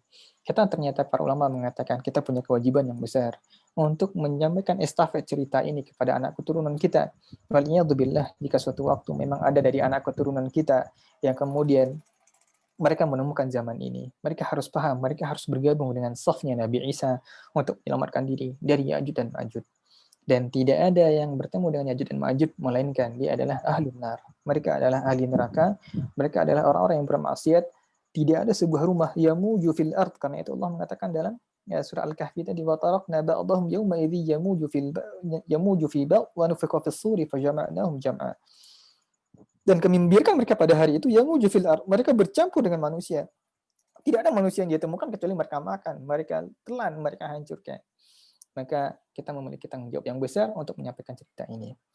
Maka juga dari antara kisah ini adalah beberapa yang telah bisa kita ambil dari kisah Ya'juj dan Ma'juj ini, bahwasanya qudratullah, kekuasaan Allah sangat besar. Allah bisa berbuat apa saja, menghidupkan mereka, membebaskan mereka, dan kemudian dengan satu waktu Allah menghancurkan mereka. Maka keyakinan kita kepada Allah mencukupkan kita dengan segala ketakutan. Maka jika seandainya kita masih mencemaskan tentang rezeki hari esok, kita masih mencemaskan tentang bagaimana kita masalah makan kita, masalah dunia kita, maka berarti masih ada permasalahan pada tauhid kita. Maka tatkala kita beriman secara utuh kepada Allah Subhanahu wa taala, maka kita meyakini Allah sangat mampu dengan segala-galanya. Yang kedua adalah ini akibatul mujrimin atau akibul mutakabbirin. Akibat ataupun akhir dari cerita orang-orang yang sombong itu selalu sama. Pertama, Allah akan benarkan kesombongan mereka. Maka seperti Ya'juj dan Ma'juj tadi, tatkala mereka melemparkan panah ke atas, kemudian Allah turunkan dengan penuh darah. Maka terkadang iblis akan berusaha membenarkan segala keyakinan kita tatkala kita bermaksiat, sehingga kita semakin jauh dengan maksiat kita dan kemudian hancur sehancur-hancurnya. Wallahu a'lam bishawab. Mungkin karena waktu kita terbatas, saya kembalikan kepada moderator untuk sesi tanya jawab. Wallahu a'lam bishawab. Alhamdulillahirrahmanirrahim. Jazakallahu khairan katsiran kepada Ustadz. Dipersilakan kepada teman-teman semua yang mau memberikan pertanyaan. Ini udah ada pertanyaan via chat ya Ustadz. Nah, bacakan. Ustadz, bagaimana langkah awal bangkit dari kelalaian atau kefuturan? Yang kedua, satu-satu atau langsung ketiganya, Ustadz? Dikembalikan ke moderator. Oke, satu-satu dulu boleh, Ustadz? Oke, boleh. Bangkit dari kefuturan. Teman-teman yang Allah muliakan, futur ini tidak boleh berlama-lama ya. Di antara kita bangkit dari futur adalah banyak cara dari para ulama. Pertama, bertemu dengan orang-orang yang soleh. Maka karena itu, tatkala jemaah kita ataupun tatkala orang-orang soleh, kemudian mereka ditimpa oleh fitnah, banyaknya siksaan dari pemerintah, siksaan dari penguasa yang zalim, maka nasihat para ulama adalah ihtafu bil jamaah. Segera mendekat, segera melingkar dengan orang-orang yang bergabung dengan berjamaah, segera berjamaah. Maka banyak-banyak, apalagi dengan kondisi pandemi sekarang ini, banyak kefuturan karena mungkin kita tidak ada bertemu. Berbeda antara bertemu langsung dengan hanya bertemu dengan media seperti ini. Maka bagaimanapun caranya itu adalah kita banyak ikuti agenda-agenda yang berkaitan dengan ketaatan ihtafu bil jamaah. Ini yang pertama. Karena itu membuat kita kokoh juga adalah orang-orang yang soleh. Karena itu antara keimanan dengan ukhuwah itu dia berbanding lurus. Ketika keimanan seseorang sedang merendah, maka ukhuwah dia akan membantu ketika dia melakukan hal-hal berbau ukhuwah akan membantu untuk meningkatkan keimanan dia. Maka kalau seandainya pada kondisi pandemi ini, kondisi ruhiyah kita memang tidak baik, ya silakan silaturahim saja tanpa harus kita curhat. Datang kepada mereka, silaturahim saja, apa yang bisa kita lihat. Maka insya Allah dengan hal tadi yang kita lakukan, Allah akan membantu kita untuk kembali merefresh ketaatan kita. Yang kedua adalah memang tentunya dengan memperbanyak istighfar. Kemudian di antara hal yang bisa menghilangkan kefuturan kita juga adalah membaca kisah-kisah berkaitan dengan surga dan neraka. Setelah kita tahu bahwasanya perjuangan kita ini akan panjang, dunia ini tidak akan lama, maka kemudian terkala kita mendengar kisah-kisah tentang surga, ada harapan yang besar harus kita kejar. Tidak boleh kita berlalai-lalai, ataupun ada kecemasan kita pada neraka. Maka ini juga di antara bagaimana kita kembali dari kefuturan kita. Maka juga di antara hal yang lain adalah memperbanyak taubat dan istighfar. Hati seseorang itu dia berbanding lurus dengan kondisi ketaatan mereka. Tatkala hati ini jauh dari Allah Subhanahu wa taala, maka diisi dengan banyak maksiat, maka dia akan semakin jauh untuk melakukan ketaatan. Maka istighfar adalah cara dari Allah Subhanahu wa taala bagaimana membersihkan hati kita dan kemudian mudah menerima hidayah dan mudah Allah ringankan untuk melakukan sebuah ketaatan. Allah bisawab. Oke, pertanyaan kedua dari Hafsah ya. Gimana dia? Maaf.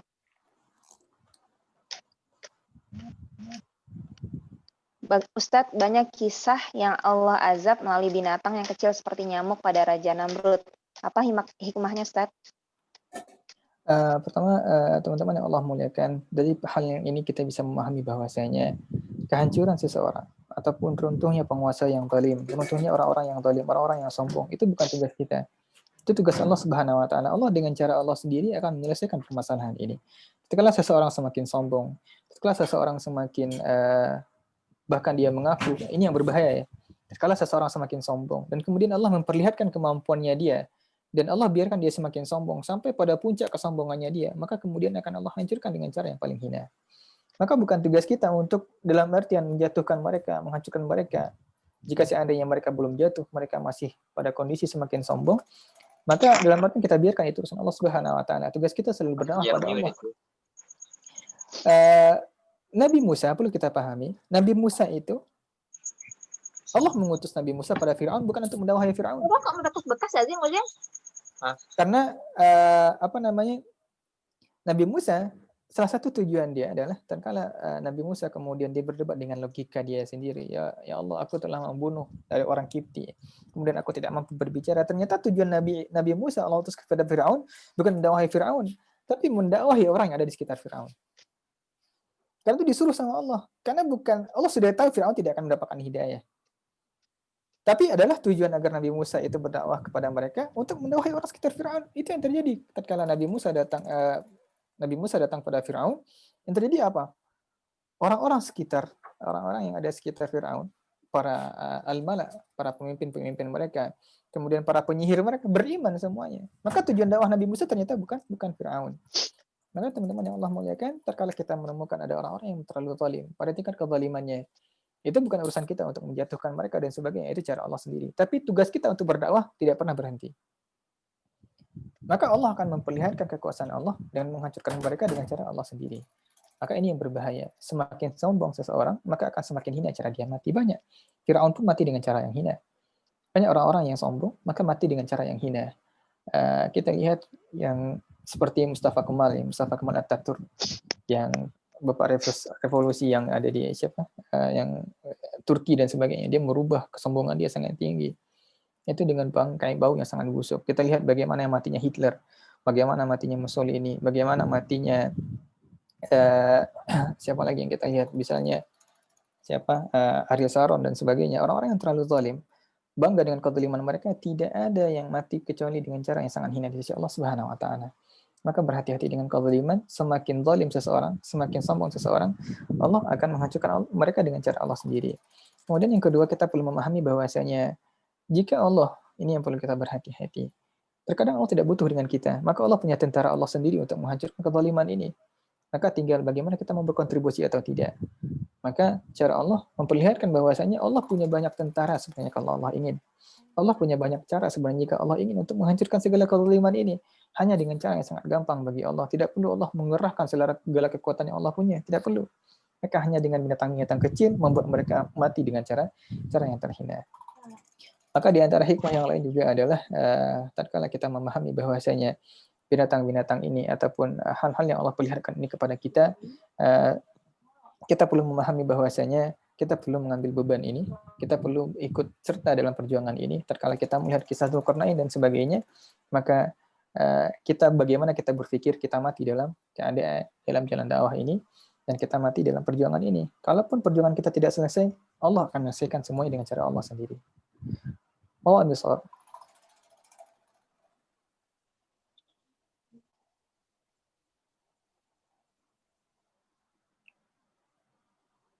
Oke, lanjut pertanyaan selanjutnya.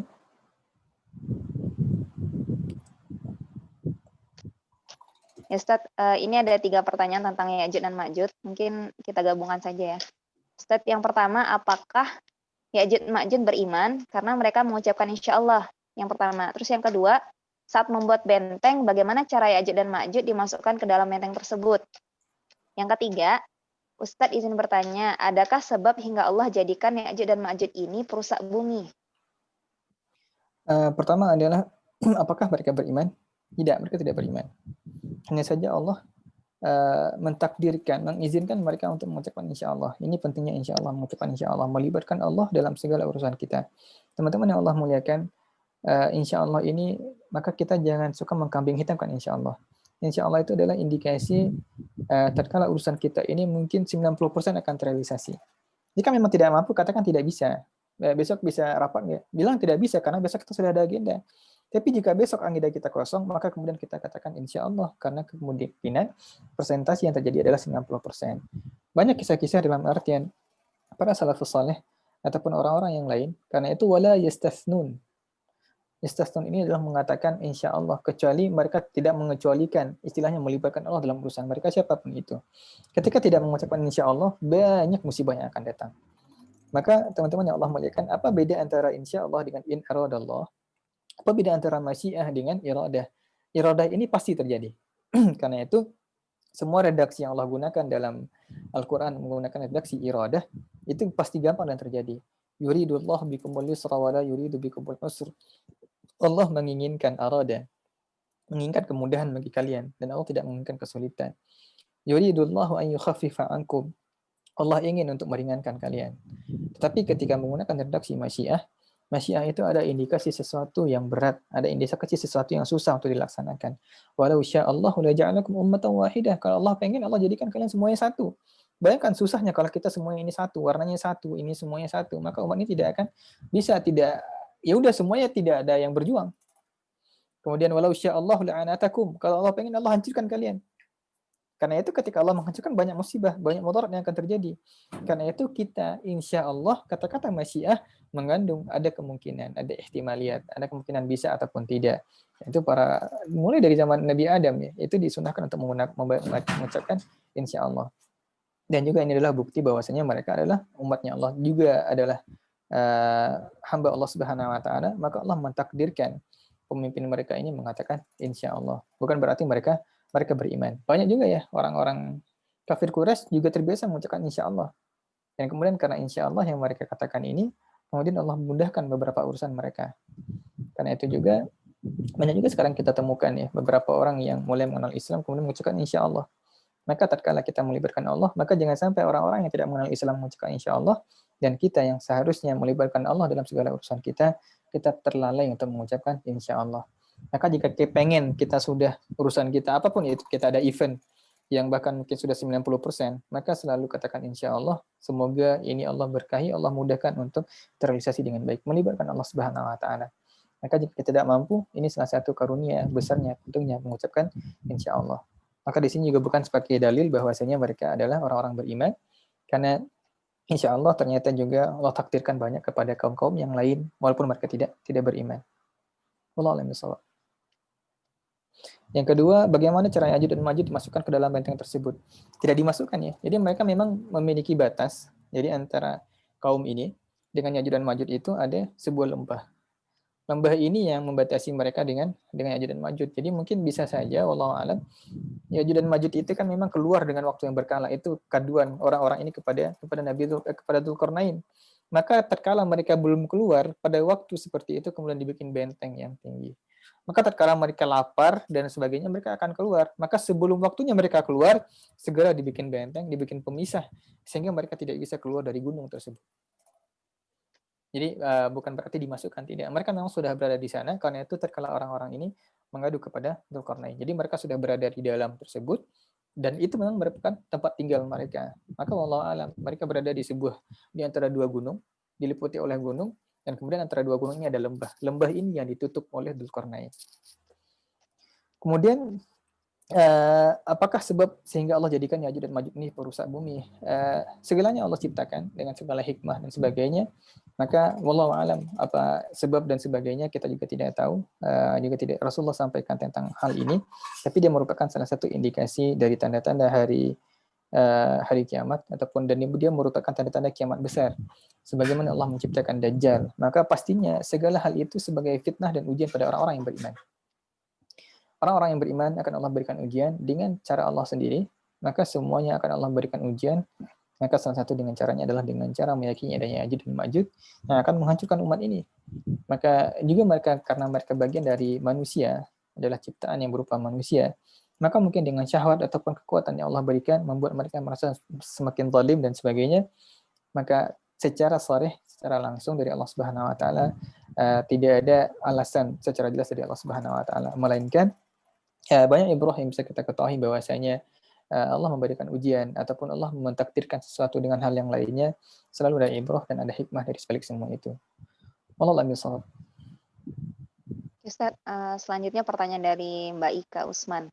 Apakah setiap diri kita adalah seorang da'i atau da'iyah? Apa ada kriteria tertentu untuk bisa disebut sebagai da'i? Apa prioritas bagi seorang da'i dalam berdakwah mengingat banyak keterbatasan waktu, energi, dan lainnya? Silakan, Ustaz. Da'i kita tidak perlu terlalu memperluas makna tentang da'i. Da'i itu dengan kalau kita menjadikan dia makna secara bahasa dari kata-kata da'a yad'u, fahuwa da'i. Dia mengajak dan menyeru. Kita bisa menjadi da'i selagi kita ikhlas pada Allah Subhanahu wa taala, dan ini merupakan job yang paling mulia. Job yang Allah berikan SK langsung kepada para nabi dan rasul. Karena itu ada sebuah slogan, nahnu du'a qabla kulli syai. Kita adalah para da'i sebelum kita menjadi apapun. Teman-teman yang Allah muliakan, jadi da'i tidak susah. Banyak hal-hal kecil yang bahkan kita belum menjadi da'i untuk hal tersebut. Contoh, membaca basmalah dalam banyak hal, mengucapkan salam tatkala bertemu orang. Apa susahnya? Kemudian kita tatkala melihat ada orang, ataupun sekarang masih beberapa kali ya saya tatkala pulang ke Indonesia, kemudian spontan gitu, naik angkot mengucapkan Assalamualaikum, karena terbiasa di beberapa daerah di Timur Tengah. Yang terjadi adalah orang melongo semuanya. Maka apa susahnya kemudian hal ini kita kampanyekan? Maka da'i adalah juga orang yang mengkampanyekan. Ataupun bagaimana kita mengkampanyekan untuk makan dengan tangan kanan. Maka kita sering melihat tangan kanan ini seolah-olah hanya berlaku untuk makan kepada anak kecil. Kalau orang dewasa silakan minum dengan tangan kiri, silakan makan dengan tangan kiri. Tapi kalau anak kecil harus makan dengan tangan kanan. Tapi orang dewasa tidak. Kita menjadi da'i, di tahap ini kita menjadi da'i, kita mengajarkan makan dengan tangan kanan. Maka tangan kiri, kita juga tidak mengatakan tangan baik dengan tangan buruk, karena keduanya sama-sama ciptaan Allah, semuanya sama-sama bagus. Maka biasakan gunakan redaksi yang benar. Tangan kanan dengan tangan kiri. Tidak usah mengatakan tangan baik dengan tangan buruk. Keduanya tangan kiri ini juga jadi mulia tatkala digunakan untuk berdoa kepada Allah Subhanahu wa taala. Ini bentuk dai lagi, kita mengajak pada kebaikan. Maka segala apa yang kita ajak untuk kebaikan, maknanya adalah dai. Maka dai bukan berarti dia ustadz. dan tidak semua ustadz adalah dai. Ustadz mungkin hanya menyampaikan, tapi dia bukan dai. Tidak mesti ustadz ini dai, dia menyampaikan, tapi dia tidak mengajak ya, hanya sekedar menyampaikan, hanya sebagai mubaligh. Maka tidak semua mubaligh itu dai, dan tidak semua dai adalah mubaligh. Maka tidak mesti kita menjadi dai, kita harus pandai berceramah juga tidak harus. Kita bikin konten kebaikan, kita ajak orang pada kebaikan, karena itu dai itu juga secara bahasa dakwah itu artinya adalah propaganda. Kita bagaimana membuat seseorang ini tertarik dengan kebaikan dengan cara kita sendiri. Awalnya kita ajak makan, kemudian dekat dengan kita, berikan pemahaman yang baik, itu bagian dari dai juga. Kita di sekolah kita jadi guru, bagaimana kita membiasakan di sekolah itu kita membaca salam, seorang murid kalau ingin berbicara suruh angkat tangan baca assalamualaikum atau baca bismillah. Kita membiasakan tatkala makan kita perlihatkan di depan murid kita sengaja kita baca bismillah dengan suara yang keras. Menjadi dai, kita berinfak, itu kita menjadi dai tatkala kita seorang guru. Bagaimana kita mengkorelasikan kehidupan kita dengan akhirat, mendahulukan istilahnya setiap agenda kita, kalau kita guru kita baca Al-Fatihah, kita dai sehingga menjadi contoh bagi orang lain. Hal yang menarik saya temukan banyak di beberapa guru saya ketika di Malaysia, itu adalah banyak hal tidak ditemukan di Indonesia. Lalu di antara yang beliau biasakan adalah bagaimana menjamu muridnya. Kemudian hal yang terjadi apa? Kebiasaan kita saya dengan pembimbing ketika di Malaysia, kita itu ketika kita datang, mereka bikinkan kopi, bikin minum, teh, dan sebagainya. Yang terjadi apa? Murid-muridnya ini melakukan hal yang sama ternyata kalau mereka menjadi dosen nantinya. Itu yang dia sampaikan, ternyata cara dia, walaupun dia tidak mengatakan ini cara Islam, dia menjadi dai terhadap segala kebaikan. Maka dai tidak mesti harus menjadi mubaligh, menjadi dai tidak mesti harus paham fikih, menjadi dai tidak mesti harus hafal Quran, menjadi dai tidak harus menguasai banyak ilmu agama. Cukup satu kebaikan yang kita ketahui, kita kampanyekan. Maka dia adalah dai. Kemudian apa lagi? Maka apa prioritas bagi seorang dai? Maka segala hal bisa kita dakwahkan. Maka tidak ada prioritas tertentu, tergantung dengan kebutuhan dan yang gampang. Karena itu kita memulai dengan sesuatu yang mudah. Buat dulu orang ini kemudian menerima dakwah kita. Menerima melihat ini adalah hal yang baik. Karena itu dakwah yang paling mudah itu adalah dakwah bil qudwah. Kita melihatkan contoh yang baik. Maka berkaitan dengan tauhid kita perlu memahami, kita jangan membatasi bahwasanya tauhid itu hanya sekedar la ilaha illallah. Banyak hal-hal masalah tauhid yang tidak tersampaikan dengan baik. Masalah membuang sampah pada tempatnya saja itu bagian dari tauhid. Betapa banyak sekarang teman-teman kita di Indonesia, murid-murid kita, anak-anak kita, mereka tahu buang sampah pada tempatnya, tapi yang mereka lakukan buang sampah di luar tempat sampah. Bayangkan, Rasulullah mengatakan at-tahur syatrul iman. Ataupun suci itu sebagian dari iman, atau imatatul adza itu adalah indikasi kalau ada sampah di jalan, ada keburukan di jalan, dia ambil, itu adalah indikasi keimanan yang paling rendah. Sekarang bagaimana kalau dia buang sampah sembarangan? Jangan-jangan tidak ada keimanan pada dirinya. Ini yang perlu kita pahami. Pahami terbalik.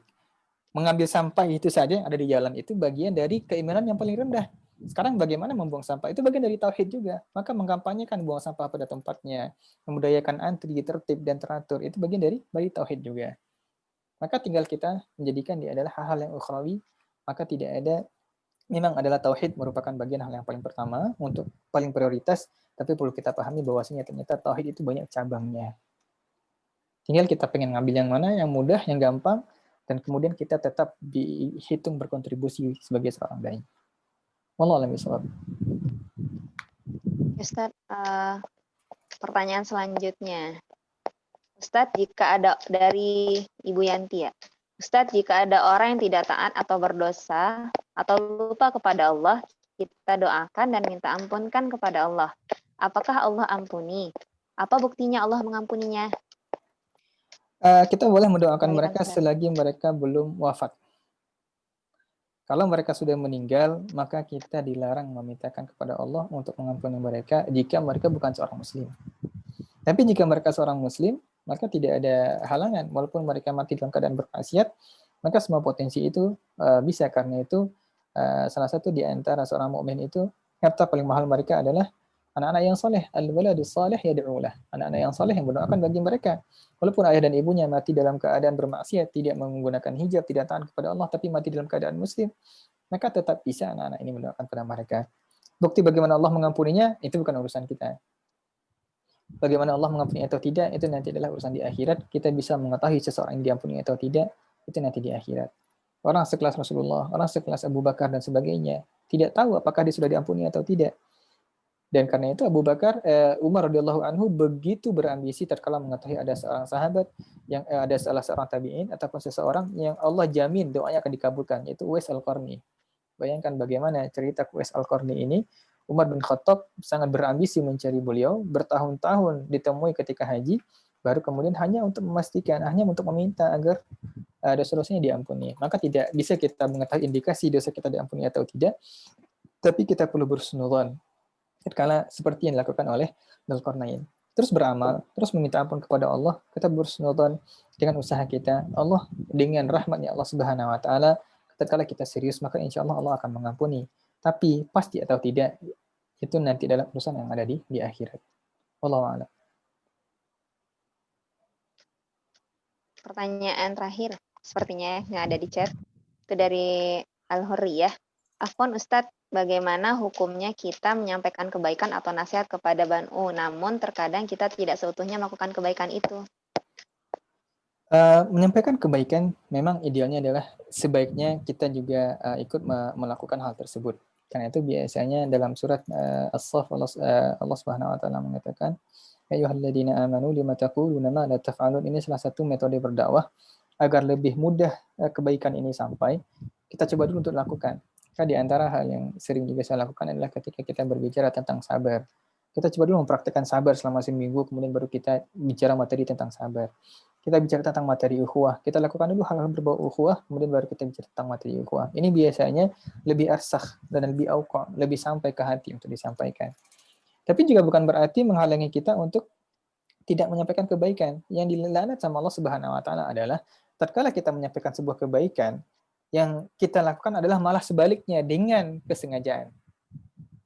Karena itu ata'muruna an-nasa bil birri wa tansawna anfusakum wa antum tatluna kitab. Kalian suruh orang berbuat kebaikan dan kalian sengaja tinggalkan kebaikan tersebut. Maka yang melakukan hal yang kebalikannya. Maka jika kita masih berusaha untuk melakukan hal yang sama, itu juga tidak ada masalah. Salah satu bentuk cara kita sama-sama berbuat ketaatan. Kita menyuruh orang hafal Quran, kita masih berusaha menghafal Al-Quran. Juga tidak ada masalah, kita sama-sama berjuang. Kita menyuruh orang berbagi tahsin, tapi memang dengan ada usaha, kita mulai memperbaiki tahsin kita. Apakah sekarang ataupun dan sebagainya ada niat, tapi bukan malah sebaliknya. Kita menyuruh seseorang baca Quran, kemudian kita suruh orang baca Quran dan kita pergi nonton TV. Itu baru lima taquluna ma la taf'alun. Maka tatkala kita melakukan hal yang kebalikan dari yang seharusnya, maka juga bukan berarti menghalangi kita untuk mengajak orang pada ketaatan tatkala kita belum utuh melakukannya secara sempurna. Wallahu a'lam bishawab. Alhamdulillah. Kira-kira masih ada pertanyaan dari teman-teman yang lain? Kalau kita cukupkan? Insya Allah kalau misalnya masih ada pertanyaan, mungkin boleh disampaikan di grup WhatsApp ya. Di grup WhatsApp kisah-kisah. Oke, mungkin terakhir closing statement dari Ustadz. Kita minta Ustadz. Baik, ikhwan dan akhwat dimanapun berada, begini kita meniru Dzulqarnain. Maka selayaknya bagaimana kita juga berpikir bagaimana kita memiliki kemapanan finansial, yang dengan hal itu kita mudah menjadi seorang dai, bisa membackup semua ketaatan kita, yang kemudian dengan hal itu kita tidak menjadi seorang dai yang diatur-atur, tidak menjadi seorang dai yang diatur hanya boleh berbicara tentang ini, jangan berbicara tentang itu. Maka ketika seorang dai memiliki kemapanan finansial, dia memiliki izah dalam berbicara, memiliki wibawa tatkala menyampaikan sesuatu yang baik ataupun menegur orang lain. Maka hal ini harus menjadi perhatian besar bagi kita, dan juga adalah kita perlu pahami tatkala Allah memberikan kita karunia, maka terus beramal. Walaupun bahkan mungkin jika Allah Subhanahu wa taala telah menjamin kita, memberikan kita surga, tapi tidak ada yang bisa menjamin. Sekarang ini adalah apakah kita mati dalam keadaan beriman, maka terus beramal. Dan juga di antara kisah Ya'juj dan Ma'juj harus kita pahami bahwasanya tentang dahsyatnya tentang kondisi pada hari kiamat, maka berdoalah kepada Allah agar kita, keturunan kita, anak cucu kita, Allah selamatkan dari kelompok ini pada hari kiamat. Dan juga salah satu merupakan dari sunnah yang diajarkan dalam Al-Quran adalah kita boleh mendoakan anak dan keturunan kita walaupun kita belum dikaruniai anak dan keturunan. Ini yang dilakukan oleh Siti Maryam. Inni u'idzuha bika wa dzurriyyataha minasyaitonir rajim.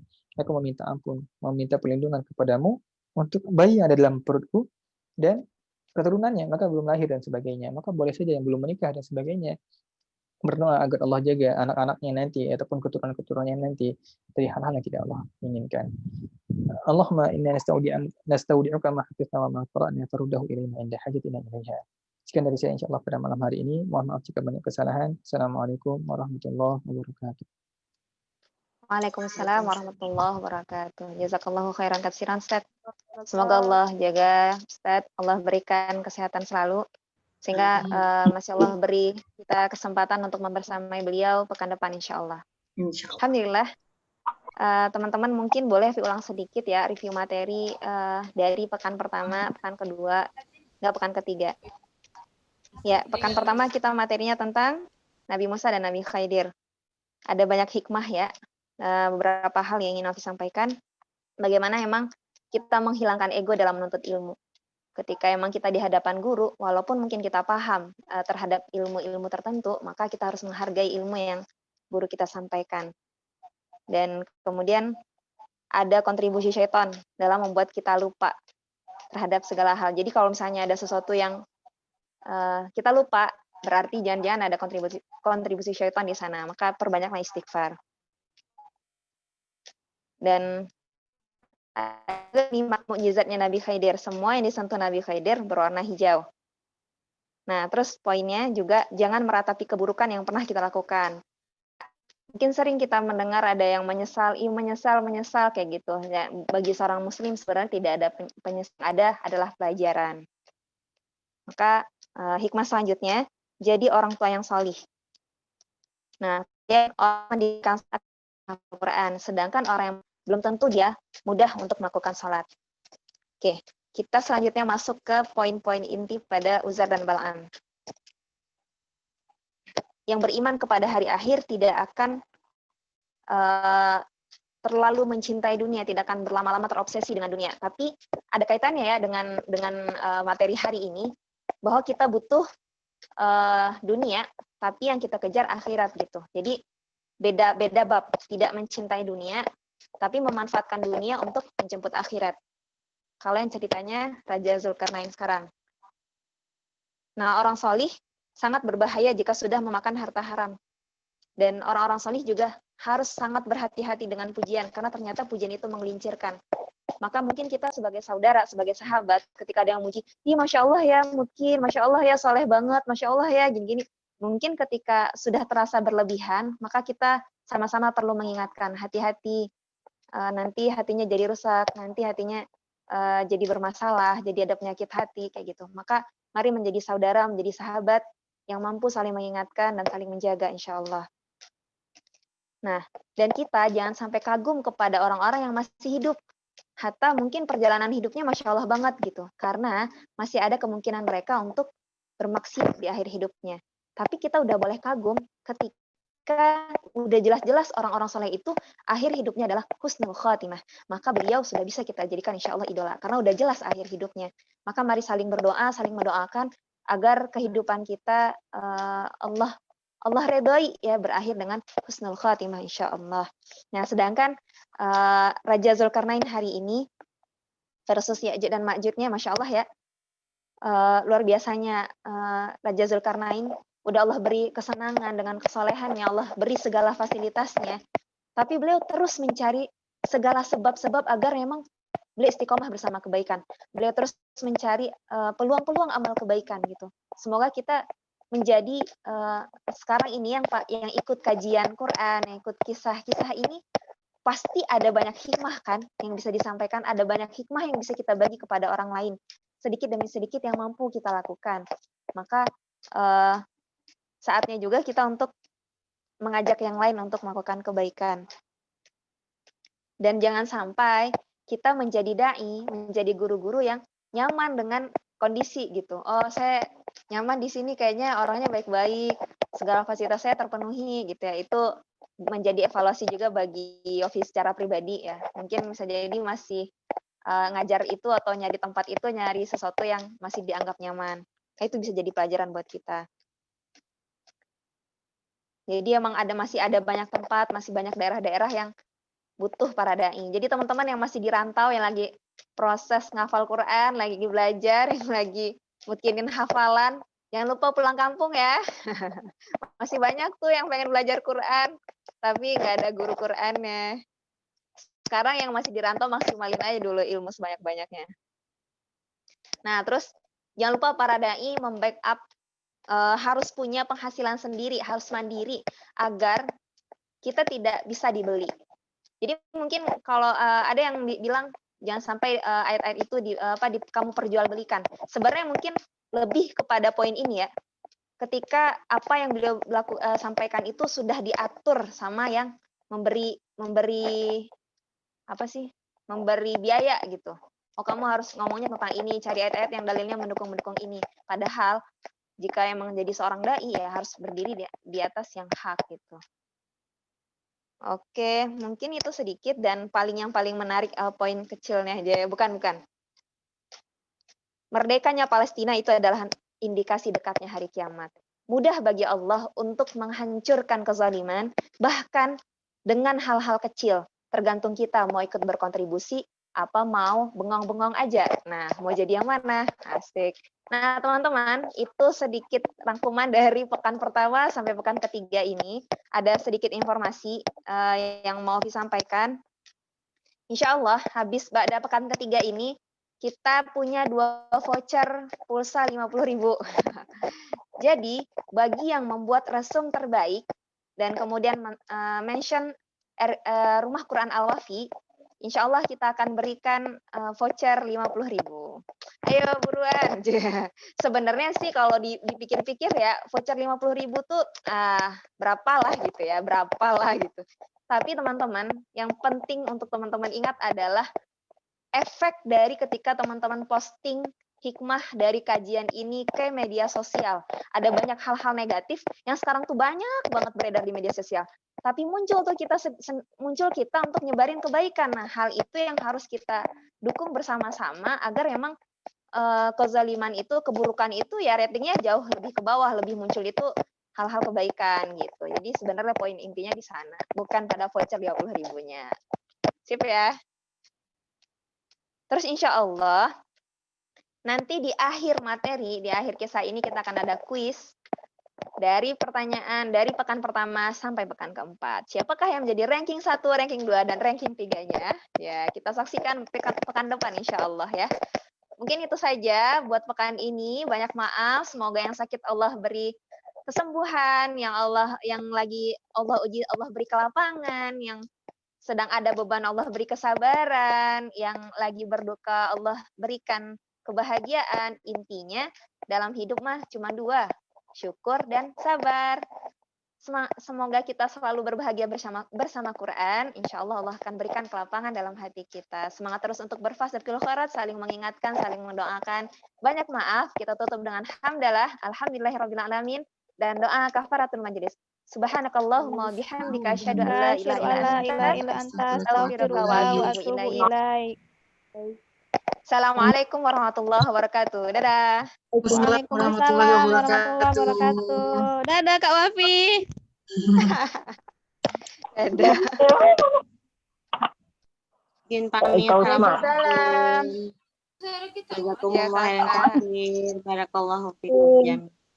Jangan.